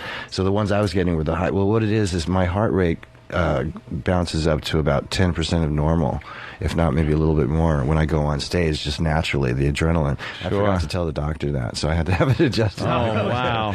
Yeah. Funny stuff. But it grabs you and immediately realize it's a great way to open the book, man. It's like that's what my editor thought. I was actually, I was sort of, I was on the fence about that. And we talk about the autobiographies and stuff, and bravo to you that you didn't spend too much time on your upbringing. You just gave the facts, like the bullet points. Yeah. I hate when you pick up a book on someone you really wanted to get to know, and they spend like 100 to 200 pages, and then when I was 12 years old, you're like, oh my God, does all this need to be in the book? I want to get to the Guns N' Roses stuff. I want to get to the Velvet Revolver stuff. I felt really uncomfortable getting into that sort of self-importance thing, or taking yourself too seriously. Oh, like I was like, who cares? But it was just right. You gave enough where I sort of understand what kind of upbringing you had. Yeah. That you had a white father, a black mother. You were brought up in Paris a little bit, then moved back to the States. I was conceived in Paris. Born in England. But you got a lot of family still that was over there, and you didn't see them for many years, and then they went to a Guns N' Roses show years later. Yeah, okay, you got it nailed. I just want to prove that I read the book, I guess. Yeah, look at you. But I don't think I spent too much time on any one particular subject. It sort of hits on things, gives a brief synopsis, and moves on. Right. I'm sure a lot of people... I was very uncomfortable writing the book and talking. Really? It's on me. It's like, But that was one of the fears. It's called I had Flash. going into it. Yeah, I know. What are you going to do? Actually, it's funny. Last night at the show, the guy who plays guitar now for Guns N' Roses was there. I don't remember his name. I met him. Seemed like a nice fella. Yeah, I don't know him. Yeah, I didn't. I also didn't know how much you were into the heroin. Yeah, I was pretty, a big fan of the H. Big fan. I always thought it was just heavy drinking and a drug here and there. I didn't know that the heroin was really a major part of your life for a while. I never took it on the road, and I didn't take it into the studio. It was something. If I was working, I didn't need it, but when we were on off time, I just didn't know what to do with myself, and I would get bored, and I would hook up with somebody, and and then just doing it the one time would start this whole thing rolling. And so that nobody really knew that much about it because it wasn't very public, and I was pretty private about it. Right. But anybody who knows us well knew I was very strung out. Anytime that we weren't working. Wow. Here's a stupid non-musician question from I'm not a musician, but is there a song you can look at that you did the riff for, and you're like, that's probably the best thing I've ever done? There's definitely a bunch of songs that I think are amazing, or a riff that I think is amazing, or something that I wish I'd wrote or written rather. There's a Jeff Beck riff called Superstition, with Rod Stewart singing back in the Jeff Beck group, which is the ultimate guitar riff with the wah-wah pedal. You'd have to hear it. Anyway, there's Black Dog by Led Zeppelin. There's an endless list of great riffs. I mean, that's what influences you. That's what sort of makes you take on certain influences and adapt them to your own style and gives you sort of your own identity. What's your favorite riff that you came up with? That I came up with? Yeah. Well, there's a couple cool ones. This new song, or not new song, but the song on the last Velvet Revolver record, which is called Slither, I'm pretty proud of. Yeah, right on. Paradise City, I thought was really cool. As much as I didn't think it at the time, Sweet Child of Mine is cool. Right. Yeah. Welcome to the Jungle. How good is it to be in Velvet Revolver? It's great. It's great. It's great to be having a real band together that's out there doing it for the duration after everything that I've gone through and not really knowing where it was all going, going into the future. Yeah, it must have driven you crazy just to have this super successful band and just not having any idea if it's just going to blow up the next day. Or... Well, that didn't drive me crazy so much. It was, I'm a real survivor, so I put up with a lot, very tenacious.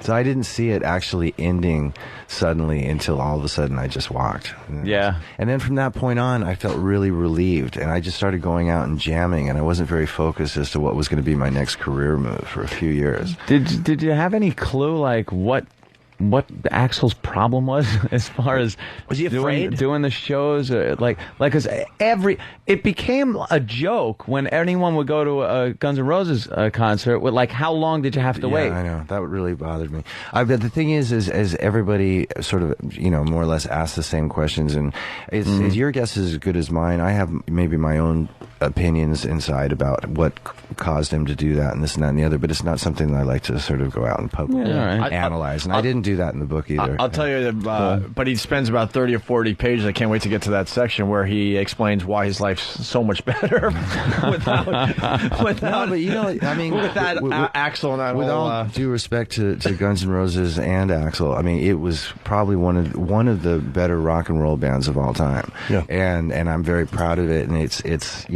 it would have been nice to see it be able to go on forever, but then it was such a dynamic, explosive, and volatile band that it almost seems fitting that it had sort of a volatile end. Sure. But that's why I brought up how it must feel good to be in Velvet Revolver, because you had to answer Guns N' Roses questions everywhere you went, and now you got other pretty heavy things to talk about with the book and the Velvet Revolver. We saw you a couple years ago at the Hard Rock Velvet Revolver, and it looked like you and everyone else was just having a really good time on stage. We have a blast. This was before you guys completely blew up. There was 400 people there, and you guys didn't care if it was 400 or 40 or 50,000. You guys were just enjoying playing rock and roll. We got together very with that full-on garage band kind of mentality. Sure. We actually put it together the same way that I would have put a band together when I was in high school. Putting it out in the recycler, and it was we were looking for singers before Scott came into the picture. Looking for guitarists, must have PA. Yeah, right. But, lights. The funny thing about, just because you mentioned it, the funny thing about Velvet Revolver, though, was that provided a forum for everybody to ask me questions about Guns N' Roses. Okay. So it was that's the reason I wrote the book, because I got such a barrage. Just read the book. Yeah, bravo. Normally I'm not the type to write a book, but it really needed to alleviate some of the pressure of having to deal with all this misrepresentation that's out there through the media. Yeah, I'm trying not to go back to the book too much because I want people to pick it up for themselves and read it. But we mentioned the heroin thing, and I was amazed that Guns N' Roses starting to blow up, and you didn't have guitars to play because you were pawning them off to get some dope. Smack, I was like, wow, is that amazing? I know. It's I have very few regrets, if none. But at the same time, there's a couple of guitars I wish I knew where they went. Right. And then they had to get you guitars when Appetite for Destruction was being recorded. I'm like, this is fucked up. This is where it's pretty obvious you wanted to play in a big band, and you finally get the opportunity, and your guitars are gone. Yeah, exactly. Well, I mean, leading up into the recording of Appetite, I was a pretty bad junkie, and then once we got into the studio to record Appetite, I went cold turkey, quit everything, then realized I didn't have any equipment left.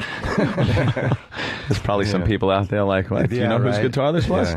One of the guitars I had that was great was a Les Paul, like a sort of I'm not sure what year it was, but it was a flame top Les Paul, and it used to be Steve Hunter's.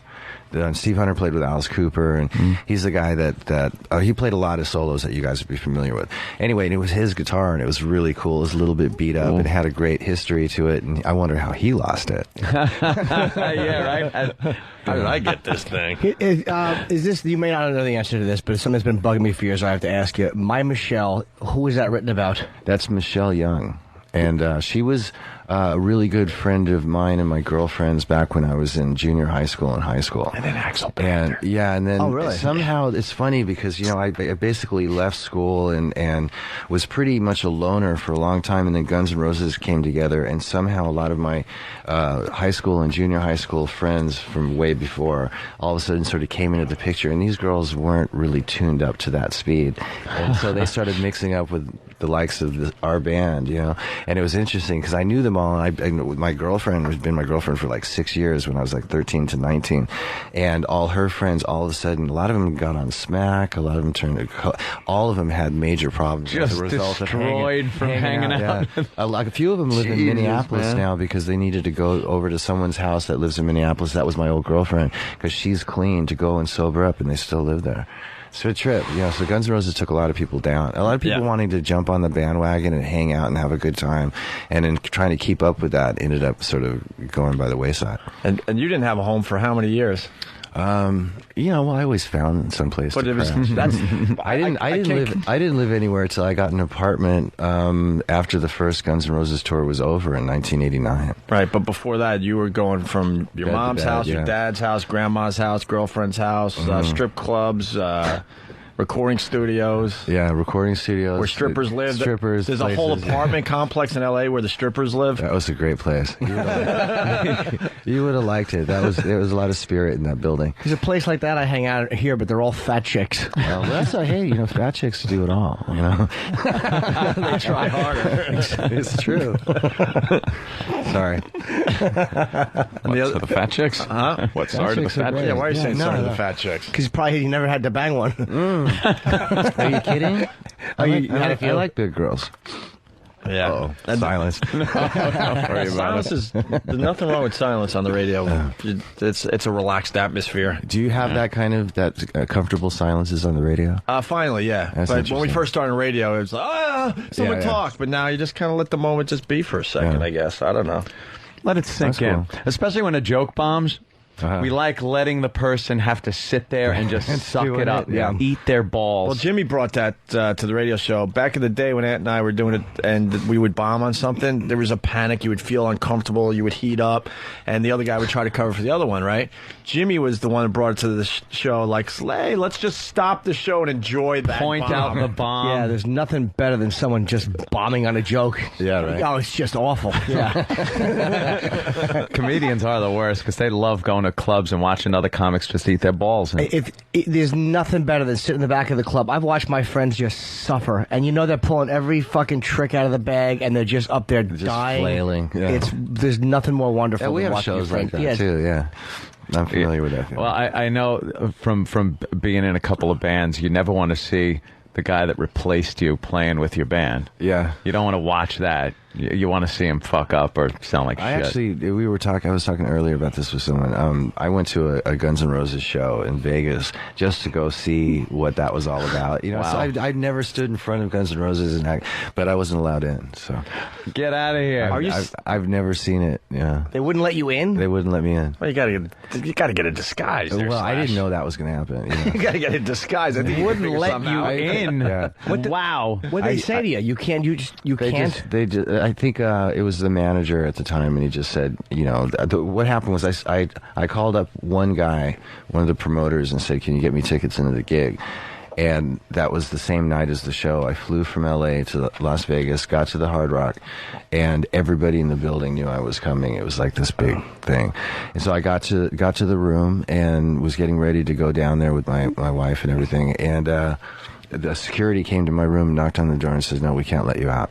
Yeah. Either stay here or leave the building. You know what it was? They probably didn't want you to overshadow the guitarist. No, I think they thought That'd be a that if distraction. Axl was aware that I was in there, it would intimidate his performance. Oh, really? Wow, man. It seems to me, I never met the guy in my life, but it seems to me like he was afraid, like Carly Simon. A lot of people have that performance fear, and just they have a terror. I think he's a real perfectionist, and he's especially like putting out this record that he's a little bit worried about how it's going to be perceived. Yeah. He wants it to be amazing and have everybody perceive it as such, and he's a little intimidated by his own success. You know what's interesting about that, going back to the book, but I can't believe, I'm amazed at how easy a lot of these classic Guns N' Roses songs came about. Yeah. Because you would think, especially because you do read about Axl being this perfectionist, supposedly, like some of these great songs that we all know and love, like were made in hours. Yeah, well, I mean, hours. You came up with a riff, and someone comes in the room like, "Hey, keep playing that," and then all of a sudden you assume it's like they fucked around with the lyrics a little bit, grinding it out. That's true. It would happen in a few hours, in an evening, basically. But I think that was just the chemistry of those particular five guys just having a good time together, and it just happened. Like Sweet Child O' Mine, I'll give you an example. You can't come up with a riff, and they figure something out, and then they're stuck, and Axl just to himself, is this really true? And he's just saying to himself, where do we go? Where do we go now? Where do we go? Like, he's trying to figure out vocally where to go with this song, and someone goes, just say that. There was, and it was that simple? There was a producer that we were working with, and it was something like that. That was how I remembered it. It was, we got to a certain section in the song, and you all were just like, where do we go? And someone was like, hey, that's it, and we'll just do that. Yeah, where do we go now? But cool. It really was just, where do we go I now? believe in spontaneity in rock and roll. I think that you have to. I'm a perfectionist to an extent as well. Nobody beats me up more than myself about guitar playing and all that kind of shit. But you have to go with the vibe of like you can't sit and think about it too much. You have to just sort of let it happen and see what comes out at the end of the day. Creativity is can't analyze it. Creativity is so weird because sometimes doing a radio show, like sometimes it comes like it's so easy, like, wow, you're just sitting back and it's happening. And then other times, as a creative person, you're struggling, like, God, how do we get something going here? Yeah, it's so weird. But sometimes you just hit that groove and you go. Yeah, when you hit that moment where all of a sudden you can't seem to come up with anything and you start trying, and then it just gets it's just like quicksand. And that's the worst feeling for a creative person. You know? But it does, it happens. But you feel lazy when it's not happening. You're like, I'm a bum. I'm not doing anything creative. Totally. I'm just fucking off. But it kind of has to be. It has to inspire you on some level, just to. Oh, okay, here it is. Yeah, it moves. When it does happen, you're like, that's the best feeling in the world. I don't think anything beats that. How close were you to joining Poison back in the day? That made me laugh in the book. Yeah, I know. It was. I don't know what happened. Was their first guitar player, this guy named Matt, called me up and said that he was going back to Pennsylvania to his girlfriend was pregnant. He was going to get married and all that, and I should hook up with Poison. I was out in L.A. just looking for a gig, always just wandering from group to group and just picking up where I could and trying to get exposure and all that kind of stuff.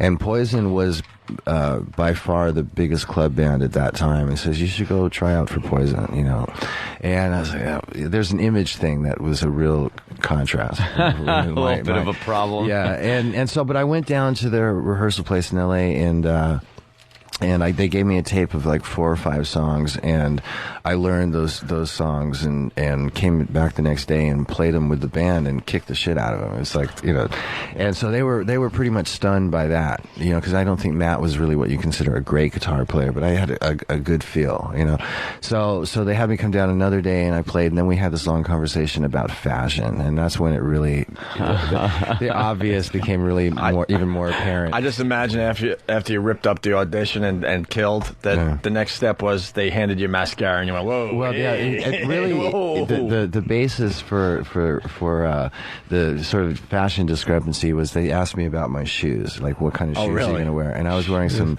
what I considered cool beat up moccasins, and I was like, what's the issue with the shoes? And then I think we went on to like, well, what kind of outfit, they sort of knew that they were getting nowhere with it.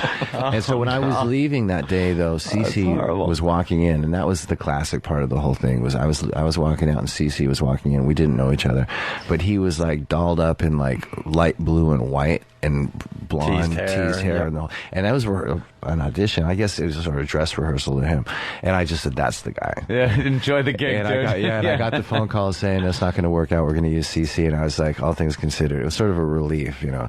And I moved on to do some other stuff, and consequently, Guns N' Roses started, and then we became sort of like, you know, sort of pseudo rival bands in LA because we hated them, and they didn't necessarily hate us, but we had such a bad attitude they couldn't help it. They had to hate us because we hated them so much, and that's the way it went. How do you feel if you're Poison though, and you're blue getting slashed over shoes? Fucking idiots.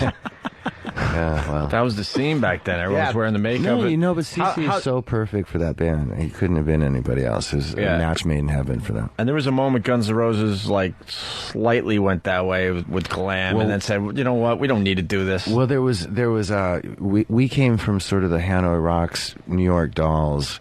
Kind of, you know, like early Rolling Stones kind of mentality.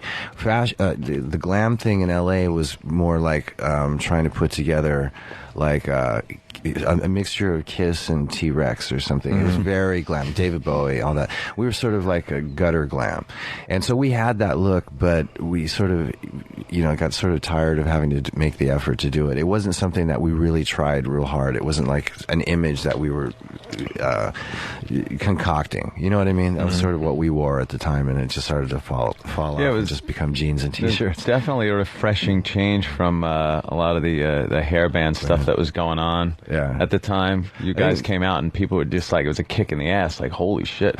Wow. Yeah, it was cool. It was this is rock. Definitely a good time. I think Motley Crue was the first glam band that came out of, like, serious glam band, and that was a real image for them, and I think everybody else was sort of following that. Yeah. They kind of, A lot of everybody was just trying to look like a bunch of fags. Right? that's what it boiled down to. It was like, what the fuck are these guys doing, man? You played on a... I'm sorry. No, it's just with the big teased out hair and even the choreography and the videos. Remember bands like are White you guys Lion? fucking each other? What are you doing? Yeah, White Lion. Right. You played on I Ain't No Nice Guy. Yeah, with Ozzy and Lemmy. It's one of my favorite. That's unheralded songs. That is a great song, and Lemmy wrote it. Lemmy's a great songwriter. Yeah, he's brilliant. I was really proud to play on that song. I still actually have the lyrics from the original when he first gave them to me, and in my acoustic guitar case. You know, because it's a great lyrics. It really says a lot about a lot of us. You know. Yeah. It's really great, and it sounded almost like when he did it. Because I've asked Lemmy's manager. I wanted to hear a version with just Lemmy singing. I'm an Ozzy fanatic, but it sounded like they were in different studios when they the original version with just Lemmy singing the whole thing, I have to admit, is better. Yeah. It's more personal. Yeah, it's a live version. I actually might go back and cover that song one day. Oh, it's great, dude. Oh, Jimmy, I can't believe you actually said something that kind of wasn't pro Ozzy. No. I was just saying. Ozzy's great on it, but there's something about the way Lemmy sings it. It sounds so him. And when Ozzy comes in and sings it, it sounds like Ozzy singing Lemmy's song. But he would never admit to anything like that. No, I would on that one though. Jimmy would suck Ozzy's dick. Jimmy's the biggest Ozzy fan. It's not gay if you're humming Crazy Train. But no, it just sounded like they were in different studios. And Lemmy, when you hear Lemmy singing something like that, or like 1916, it's like to hear Lemmy kind of singing like a ballad is just great because he's such an animal. I'm singing something soft. It really comes from the heart with him. Yeah. Ozzy. It begins and ends with Ozzy with Jimmy. But also, I mean, I'm a Motorhead freak too, and Iommi, you have to love Iommi, right? Yeah, I love Iommi. Oh, good. We had that. No, he's great. We Velvet Revolver opened for Sabbath on the Monsters of Rock tour a couple of years back. It was a great tour. It was great to see Black Sabbath all back together and doing. I mean, they sounded amazing. It was a lot of fun. Yeah, we had who was it? Stuart Copeland from the Police over. We interviewed him, the drummer, and I asked him about Bill Ward, and he went, "Who is that?" And I wanted to spit on him. Oh, yeah. He did not know Bill Ward. He seemed clueless in general with music. He didn't know that Puff Daddy redid one of his songs. It was a little strange, man. It's like he had a great band. I mean, wonderful, but enough already. How do you not know Bill Ward? Looks like he really wasn't into doing the rock thing. He kind of was just thrown into that. Right? Yeah, I think he so. Seemed like who are we talking about again? Stuart Copeland. That's what I thought you said. That makes me happy, by the way, too. That Slash, you said, who is he? Fuck him. Stuart Copeland is the drummer. The Police. He's sort of a college drummer kind of guy. He's really, really good technical drummer, though. I got to say that. But I couldn't imagine him knowing shit about shit. No, he's a rock star. He's got a rock star vibe. It's like, and then we get it.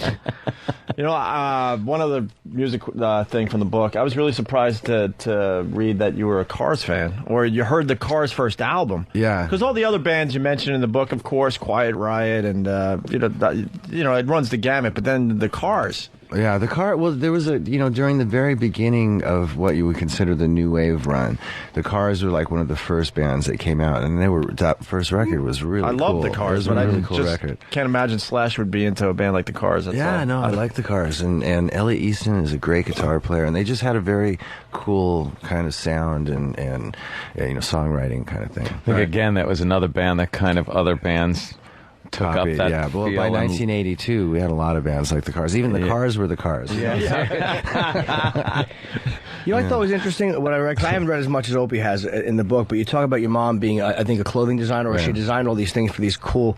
So David Bowie and others. Bowie, and as a kid, who was it? George Harrison, and apparently your mother said that you did meet Lennon. But you don't remember meeting John Lennon. She did a suit for Lennon, and she also did something for Ringo Starr, which I did meet him. But and I still actually know him from that period. But John Lennon, I don't remember ever meeting. But she did do some clothes for him. It's great. Damn, if you had to remember, she made clothes for a lot of people. I could sit here and just go through this long list. It was very cool, and I of course didn't totally appreciate it at that age. But looking back on it, it's like, that was good people to be hanging around. Yeah, well, it's interesting. Like when you talk about going into the family history, like you went into just enough family history, like where we got to know your mother, your father a little bit, but it wasn't so. Some people go back generations because they want to fill book space. Yeah. But you didn't do that. But you made it like interesting to read because of course you want to know something. Yeah, with that, we're getting the word. He's got to go. Oh, okay. Slash is a busy man over there. Oh no, who's saying that? I gotta. I swear. Usually we do that as a gag, but they really did give me a note saying that you gotta go. When we're bored with someone, we'll go, they're saying you gotta go, and the person will start looking around like, who said that? I'm alone. No one said. You said that. I'm alone. But I swear to God, I can't even show you the post-it. You really do have to go to other interviews. His people are saying, I came with nobody. What are you talking about? I did that in front of Ed Asner. That was the worst moment ever. Lou Grant from Mary Tyler Moore. Who doesn't love Ed Asner? I love Ed, yeah. Well, you don't want to hear this story. Is that what you do? You told him it was terrible. You know what? We got to go. He was Anthony was playing poker at where were we? L.A. It was the Commerce Casino, and I was doing the show with Jimmy and a few other people, and Ed Asner was boring the hell out of us. I just looked down like, they're giving me the sign that you got to go. Or what did it? Ben did. Our old producer moved a certain way, and Ope said, they're saying that you got to go. And he goes, and Ed goes, what do you mean? And he goes, well, that's the signal they give us when the guest is being boring. And my heart sank. I'm like, this is Lou Grant. Then he called me the Destroyer, got ugly, and blah, blah, blah. Yeah, it was very But they're really telling me you have to go. I swear to God. All right. You're probably doing a million interviews today. Are you doing any signings today? Did I got a signing tonight in Jersey. Where in Jersey? I wish I had it in front of me for you. What? I don't know. What? Bookends. Oh yeah, that's right. Bookends. Oh, Bookends in Ridgewood. That's an independent store. That's okay. So we did one in Huntington in Long Island yesterday. Huntington and then we at the book review. Yeah, they get everybody. And then we did Barnes and Noble downtown. You got a picture with Bill Clinton. Yeah, I got a picture with Bill. Hey, outside that bookstore. Slash, always a pleasure. We love you. You know that. The book is awesome. Right. I was only going to read a few pages because very busy these days, but I'm like, holy crap, I can't put this thing down. Oh, that's cool. And this is my first book, so I definitely didn't really know what I was doing. I can't wait to read the rest. I just got to the part where actually one of your friends... Well, leave it for the book. Yeah. Sorry. Leave it for the See, book. that's what I mean. I'm that excited. I want to just blurt out everything I'm reading. Sorry, that's something that happens here in town. Yeah. I've never seen him actually take a book and make sure the intern gave him a good one-sheet on it. Really? No. You don't understand. He never reads a... Not that you don't read a book. I don't mean that. I don't mean that. I mean the guest books, he'll always just go, I got nothing on this one. But a good handful of guys I talk to have no shame in going, I didn't read it. But I heard, I Googled and it says some stuff about. Yeah. Most books are a waste of time. Let's be honest. I mean, Dirt was amazing. I stopped actually reading rock and roll books a long time ago because you read Dirt. They're all your boys. I know, so I didn't read it. I know. Oh my God! As far as read it? I got turned off of rock books a long time ago because they were just the product of a lot of conjecture and sensationalism and this and that and the other. It was like somebody's fantasy to sort of take the topic and make up stuff and fill a book with it. Wow, but an autobiography or like Dirt or the Aerosmith book, that's where the guys actually sit there. She even has her coat on. Jeez, give us a break here. Velvet, just give us the big Velvet Revolver. Where are you at with that? We're going back on the road. We just did a 2.5 month stint in the States. We're going to Japan and Australia next month. And we start in Europe in January. So a lot going on all at the same time. Yeah, nice. I love the Velvet Revolver stuff big time. I appreciate it. The book is great. It's called Slash, and obviously it's going to probably hit the bestseller list. It's fantastic, man. That'd be cool. All right, look, and now this guy's coming close to drag you out. But thanks for having me. No It's problem, great talking to you guys. And great having you in here, Let man. me play Guitar Hero for a second just to remind you how bad I am at it. It was great to watch our own Danny really freaking out. All right. And folding under pressure. You're folding under pressure, Henry. She's picking up her pocketbook. We got to get out of here. All right, it's Slash, everyone. Opie and Anthony. We'll be back in a bit. Thanks, man. Do you realize who you hired? He's a disruptive influence. Anthony. He happens to be a dwarf. What horrible people. Our new bosses said you guys can get as crazy as you want. They keep creating new ways to celebrate mediocrity. Opie and Anthony Show. It's psychotic. Welcome to the jungle, baby. Opie and Anthony. Slash was great. Yeah. What a cool guy, man. Ty in Nevada thinks I wrecked the book. Ty, what's up? He didn't. Ty. Yeah, hey, thanks for ruining the book for me, Opie. How did he ruin the book for you? What, he didn't tell you the Colonel Mustard did it in the fucking study? He read the whole fucking thing to me. No, he didn't. He told you a few points of it. The whole fucking thing. Yes. The book is pretty thick. I've read 220 pages. I referred to maybe 4 or 5 pages in the book so far.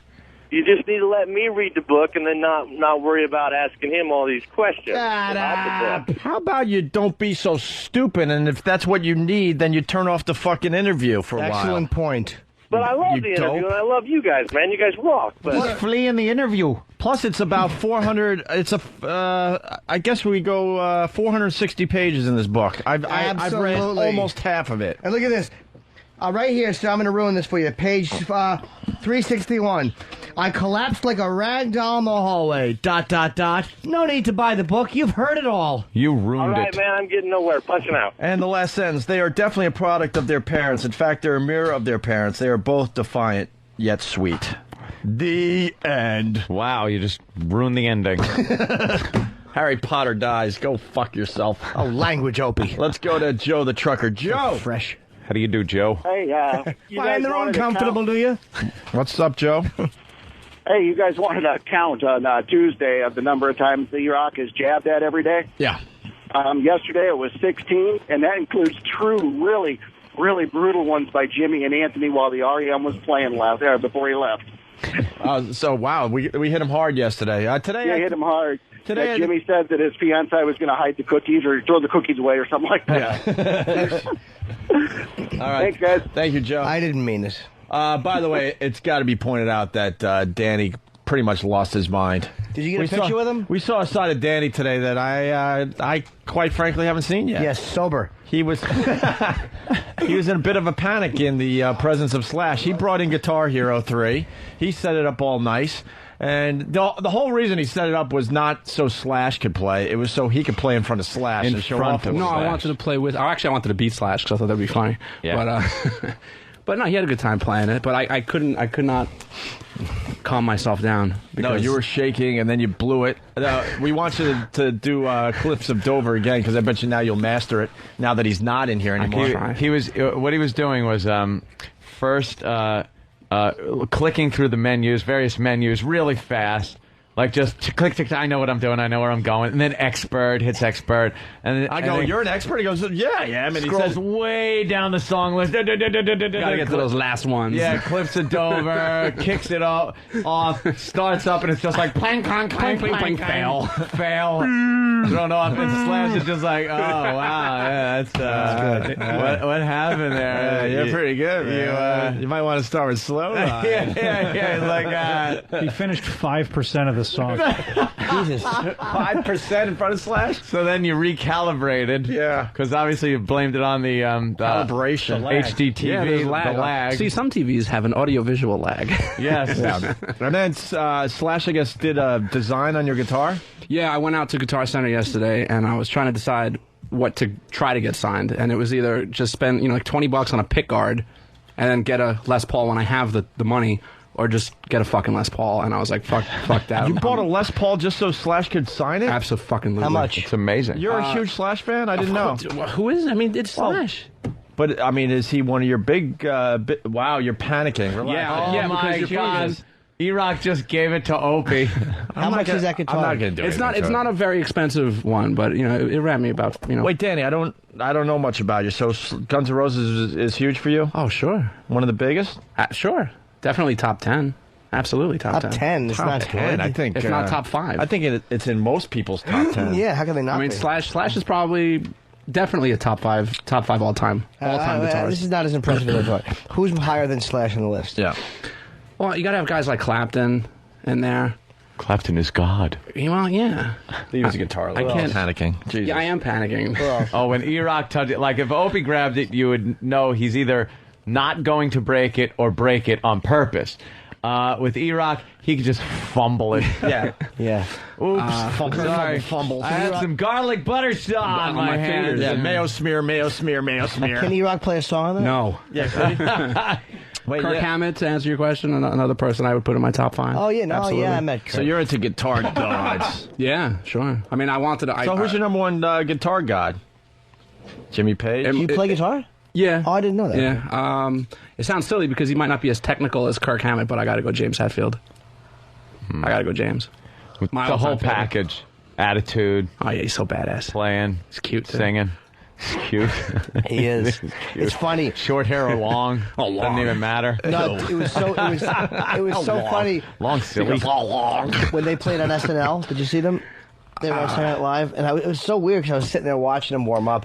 And Jimmy. No, honestly, Brewer brought me when he was on SNL, and Metallica was the music guest. So I got to watch them play Fuel and Memory Remains. You dropped something. 20 names. 25 feet away. I'm just watching the song over and over. I mean, Fan wants to call me out on my tattoo that I have. Oh, what tattoo you got? It's from the Metallica live Binge and Purge album. Oh, yes, of course. Right on your right shoulder. There it is. Cool. Call it the scary guy. So Slash, can I see that? You want to do it? Are you panicking? Yes, very much so. All right, here, take. Slash already sweated my deodorant off, so now you're making me smell. Take your guitar. Show us what he put on your. Do you like Lars Ulrich? I love Lars. I do. Lars is a faggot. No, he's not. I'm kidding. Oh, we like Lars. So yeah, Slash. I'm not gonna. What he did the skull and crossbones. He draws on it. Yeah, like a skull and crossbones, wearing a top hat and smoking a cigarette. Yeah, right. Yeah, a little banner which looks like he wrote GNFNR, which of course Guns N' fucking Roses. Yeah, and then Slash. But now you can't play the thing. I didn't buy it. That is now a piece of art that goes on a wall. Like I purposely took a trip to Guitar Center. How much did the guitar cost you? Well, I could have went a little more expensive. Hold it. I don't want to hold it. It was like $450. That's worth it, man. You just increased the value of it too. I don't know. I was going to go big time, but I was like, no, don't be an idiot. That's fine. That's fine. Gonna go big time. Why would you? I mean, that's a guitar you're never going to play. It looks cool. No. It has the signature. You're just ready to put it on. I never got a guitar or something signed, but I got to be honest. Looking at that is a cool idea. It's gorgeous. I mean, the guitar itself is gorgeous. Yeah. Now it's just. Don't say gorgeous again. It's gorgeous. People are yelling. Not people. Look at the flame. One person. CM Mark. A regular to the radio show, he goes, how could you not mention Johnny Cash? Do you know Johnny Cash is a guitar player? No, he was good, But I mean, you don't think I don't listen to Johnny Cash songs going, wow, listen to him play. I might be showing how stupid I am. If we were talking but top 10 songwriters, I would definitely include Johnny Cash. I love Johnny Cash. But as top 5 guitar players of all time, I'm not going to include Johnny Randy Cash. Rhoads was a wonderful guitarist. Yeah. The Wall's my favorite Johnny Cash song, if anybody gives a turkey. By the way, thank you, Sam, for reminding me. This is where this is coming from. Danny, it didn't go unnoticed that you got so comfortable with Slash, you decided to make yourself part of the show. Sat down, got your microphone. Thank you. Someone else, Jimmy, help me out. He actually snapped at someone to get him coffee. He sat down all comfortable. Dan, I think then something happened in his mind where he went, oh my God, what am I doing? And then you were gone. Slash sat on my left in between me and Anthony. Here's what Danny did on my right. He sat down and did the old, I'm adjusting the headphones sit. We were playing guitar, leaned up on the console. Leaned up, he's comfortable. We had just been playing a little, me and my buddy Slash were playing Guitar Hero over there on the couch, and I thought that was going to be a topic of discussion, so I thought, let me make myself available should it become a topic. Yeah. You want to play a little Guitar Hero 3? Well, who gives a shit about that? Exactly. How about Slash? I want to hear clips of Dover. You're bragging about it because I know what's going to happen. Because You're going to eat your balls. I'm gonna eat my balls He's doing the level. It's like beginner. What are the levels? You got easy, medium, hard, and expert. Thank you. So he goes to expert. I'm like, expert, and he looks and makes sure Slash is listening. Oh yeah, I'm an expert at this. I wish Slash would have taken the guitar and broken it over your head. The good Les Paul. Like an Animal House scene, just smashed it By the way, the wall over if you knew me better, you would have. By the way, Shane Schneider from Philly, very pissed off that you didn't. Was it Shane? Oh no, it did update it. I'm sorry. Hold on a minute. I want to give the credit where credit's due. Where credit is due. Now it might be. Oh yeah, it was Gabe from Staten Island. Very pissed off that you didn't mention the great Papa Rock as far as guitarists go. He's the greatest fiddler of all time. Fiddling. Papa Rock's not a great guitarist, though. No. No, this is Literal Jim. That's my new character on the show. Literal Jim. Yeah, no, Literal Larry. Larry Literal. Larry Literal was his name. By the way, Dumbledore is gay. Thank you, of course. He can't really technically be gay because he's not like a real person. Yeah. Let's go. Larry Literal strikes again. Larry Literal. I like Larry Literal. Let's go with Cliffs of Dover. Come on. Okay. A little piece. Let's see if this works. Give him a little track over here. Why do you have Ripe written on your shirt, then? It's the people that Sam and I did that online Remember? thing. Oh, yeah. Remember me and Oak were offered to do it, and we said there's no fucking way we'd ever do something like that. And Sam and I jumped at the chance. Right. Eager boys. All right, he's clicking through. He's going all the way to the he's bottom. fiddling to Cliffs of Dover. Yeah. Bring it up. You don't know this one. Wait, it's very hard. So, is this the hardest song to do on Guitar Hero 3? It's one of them. Hold on. There's only a couple others? It's one of them. Yeah. Eric Johnson. All right. I mean, I still can't beat a few of these. All right, here we go. This is Danny attempting Cliffs of Dover. Guitar Hero 3.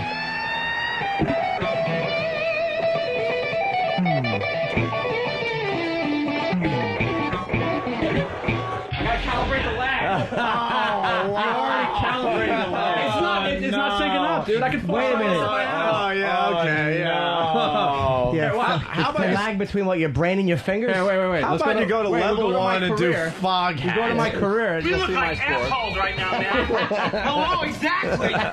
But the magic. You got the touch. You got the power. Eric and his fucking numb fingers will try to Cliffs do of better than Dover, you. I 4-starred it. There's my proof. Yeah, okay. There's my high score. 179. No, that's some 13-year-old from Staten Island. Exactly. Brought his game in today. Now do Cliffs of Dover. I'm going to calibrate the lag again. All right, calibrate the lag. Go ahead. Calibrate the lag. Do whatever you need to do, Danny. And wait, the notes come flying at you, and you have to hit the colors with your left hand? And strum. And It's strum at ridiculous. the same time. It's Yeah. ridiculous. And work the whammy bar. Oh, yeah. That's good for your star. And then just rock like Yeah, you got to raise do a the little neck rocking. up Does he and have Pal rock. Talk for the Pal Talkers? So they can see him rocking? Yeah, let me get The rocking part's the best. Coming number one. A lot of people just writing boo. So they should write hiss. Wait, he's calibrating, though. That's what it sounds like. A little snapping. And it's off by nothing, so apparently I boy. just really suck. Yeah, no, Wow. you did good. You did good. You fumbled through it. Let's give him one more shot. Go ahead, Dan. Another shot. Don't worry. There's only about maybe right now, maybe 750,000 people listening. Unless you believe the Daily News, which is 11 people listening. Yeah. All right, here's Are you making the clicking? Fumble. They're calling him Fumble Door. We're miking the actual guitar so you can hear the. So you can hear the clicking of it. Yeah, that's great. All right, here we go. It's gonna sound awesome.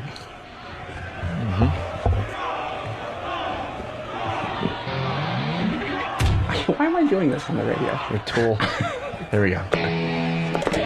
Nice.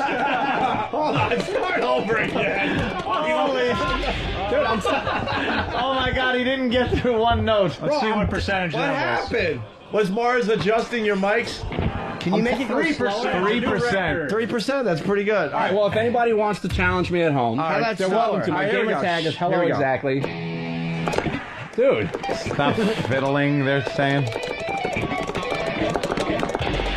I'm hitting it the way I hit it at home, bro. Crowd is getting vicious. Then maybe your home calibration is off and your TV thinks you're better than you are. This just proves you can't do anything without drinking. Yeah, maybe that's the calibration you need. All right, well, we could experiment with that. Here we go. You just need to be mellow, man. Here we go. Dude.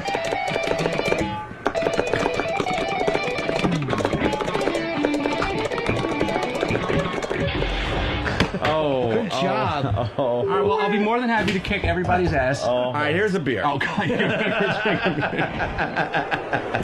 Now wait, Danny, that was level what? That's the hard level? Don't go with expert. Why don't you just go with the new guy? Yeah, maybe you need to warm up. Why don't you do slow ride? Bam. Yeah, do Smoke on the Water. Now give us a cool song. All right, but it's not a question of the number of notes that are coming at me. It's that if the timing is off, obviously when I try to hit even a few notes, it's going to be off. We hear you.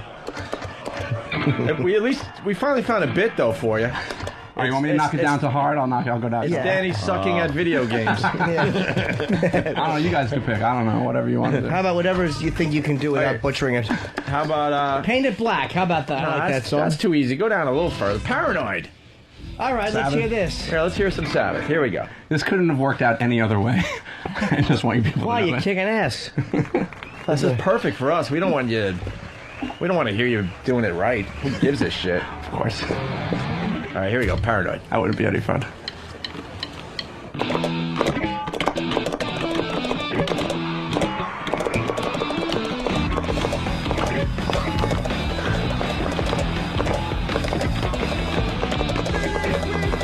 Oh.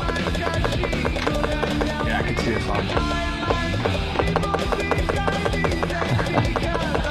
It's like Space Invaders. Oh, a 50-note streak. I gotta get used to the timing. It's a little early. Yeah, he's rocking it though. Yes, he is. I would get through one note.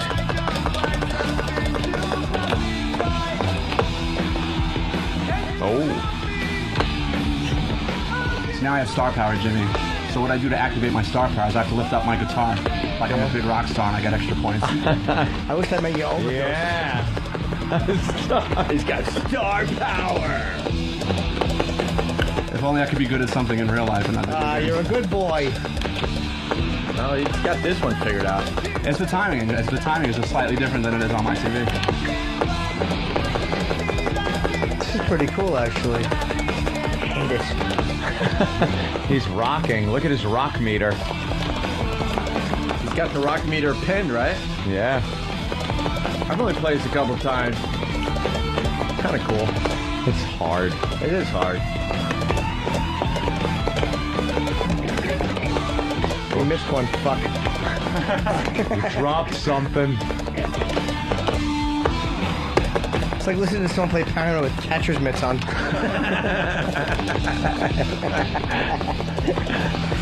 Star power ready. 50-note streak.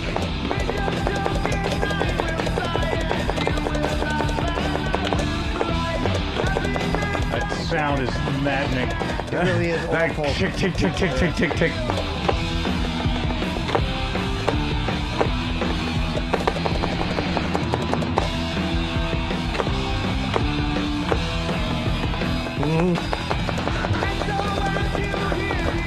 They should have this game with tambourines.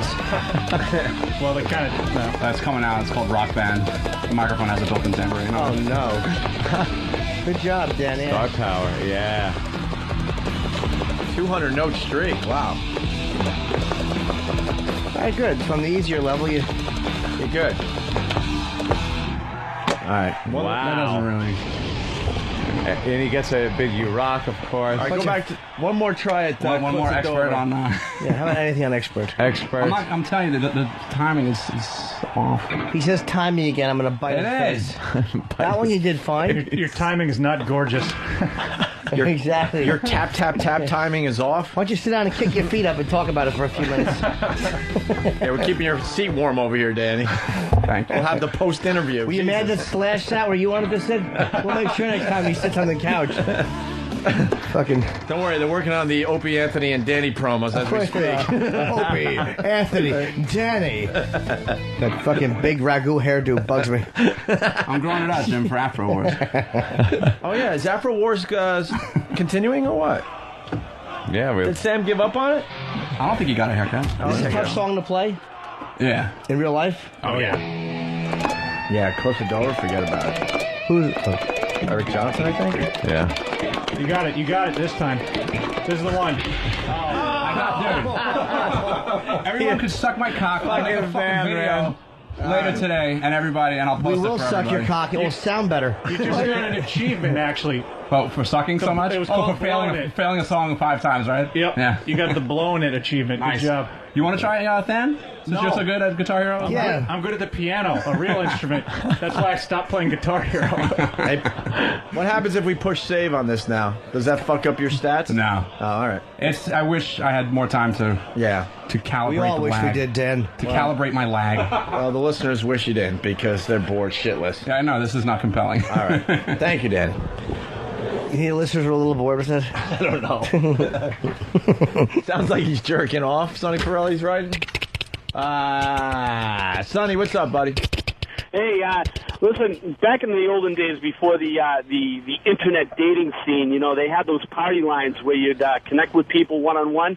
Right. And it sounds like Danny was using one of those jerk-off devices that they would use over the phone.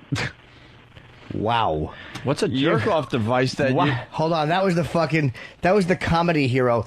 And, like, the button you were hitting just was way off. You got 0% of a joke out.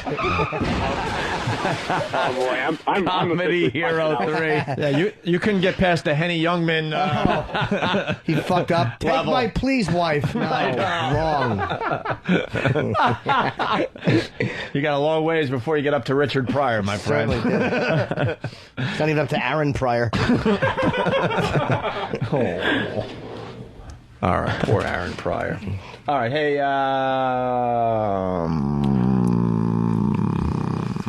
yeah, line of the day. I gotta go home. I'm so tired right now.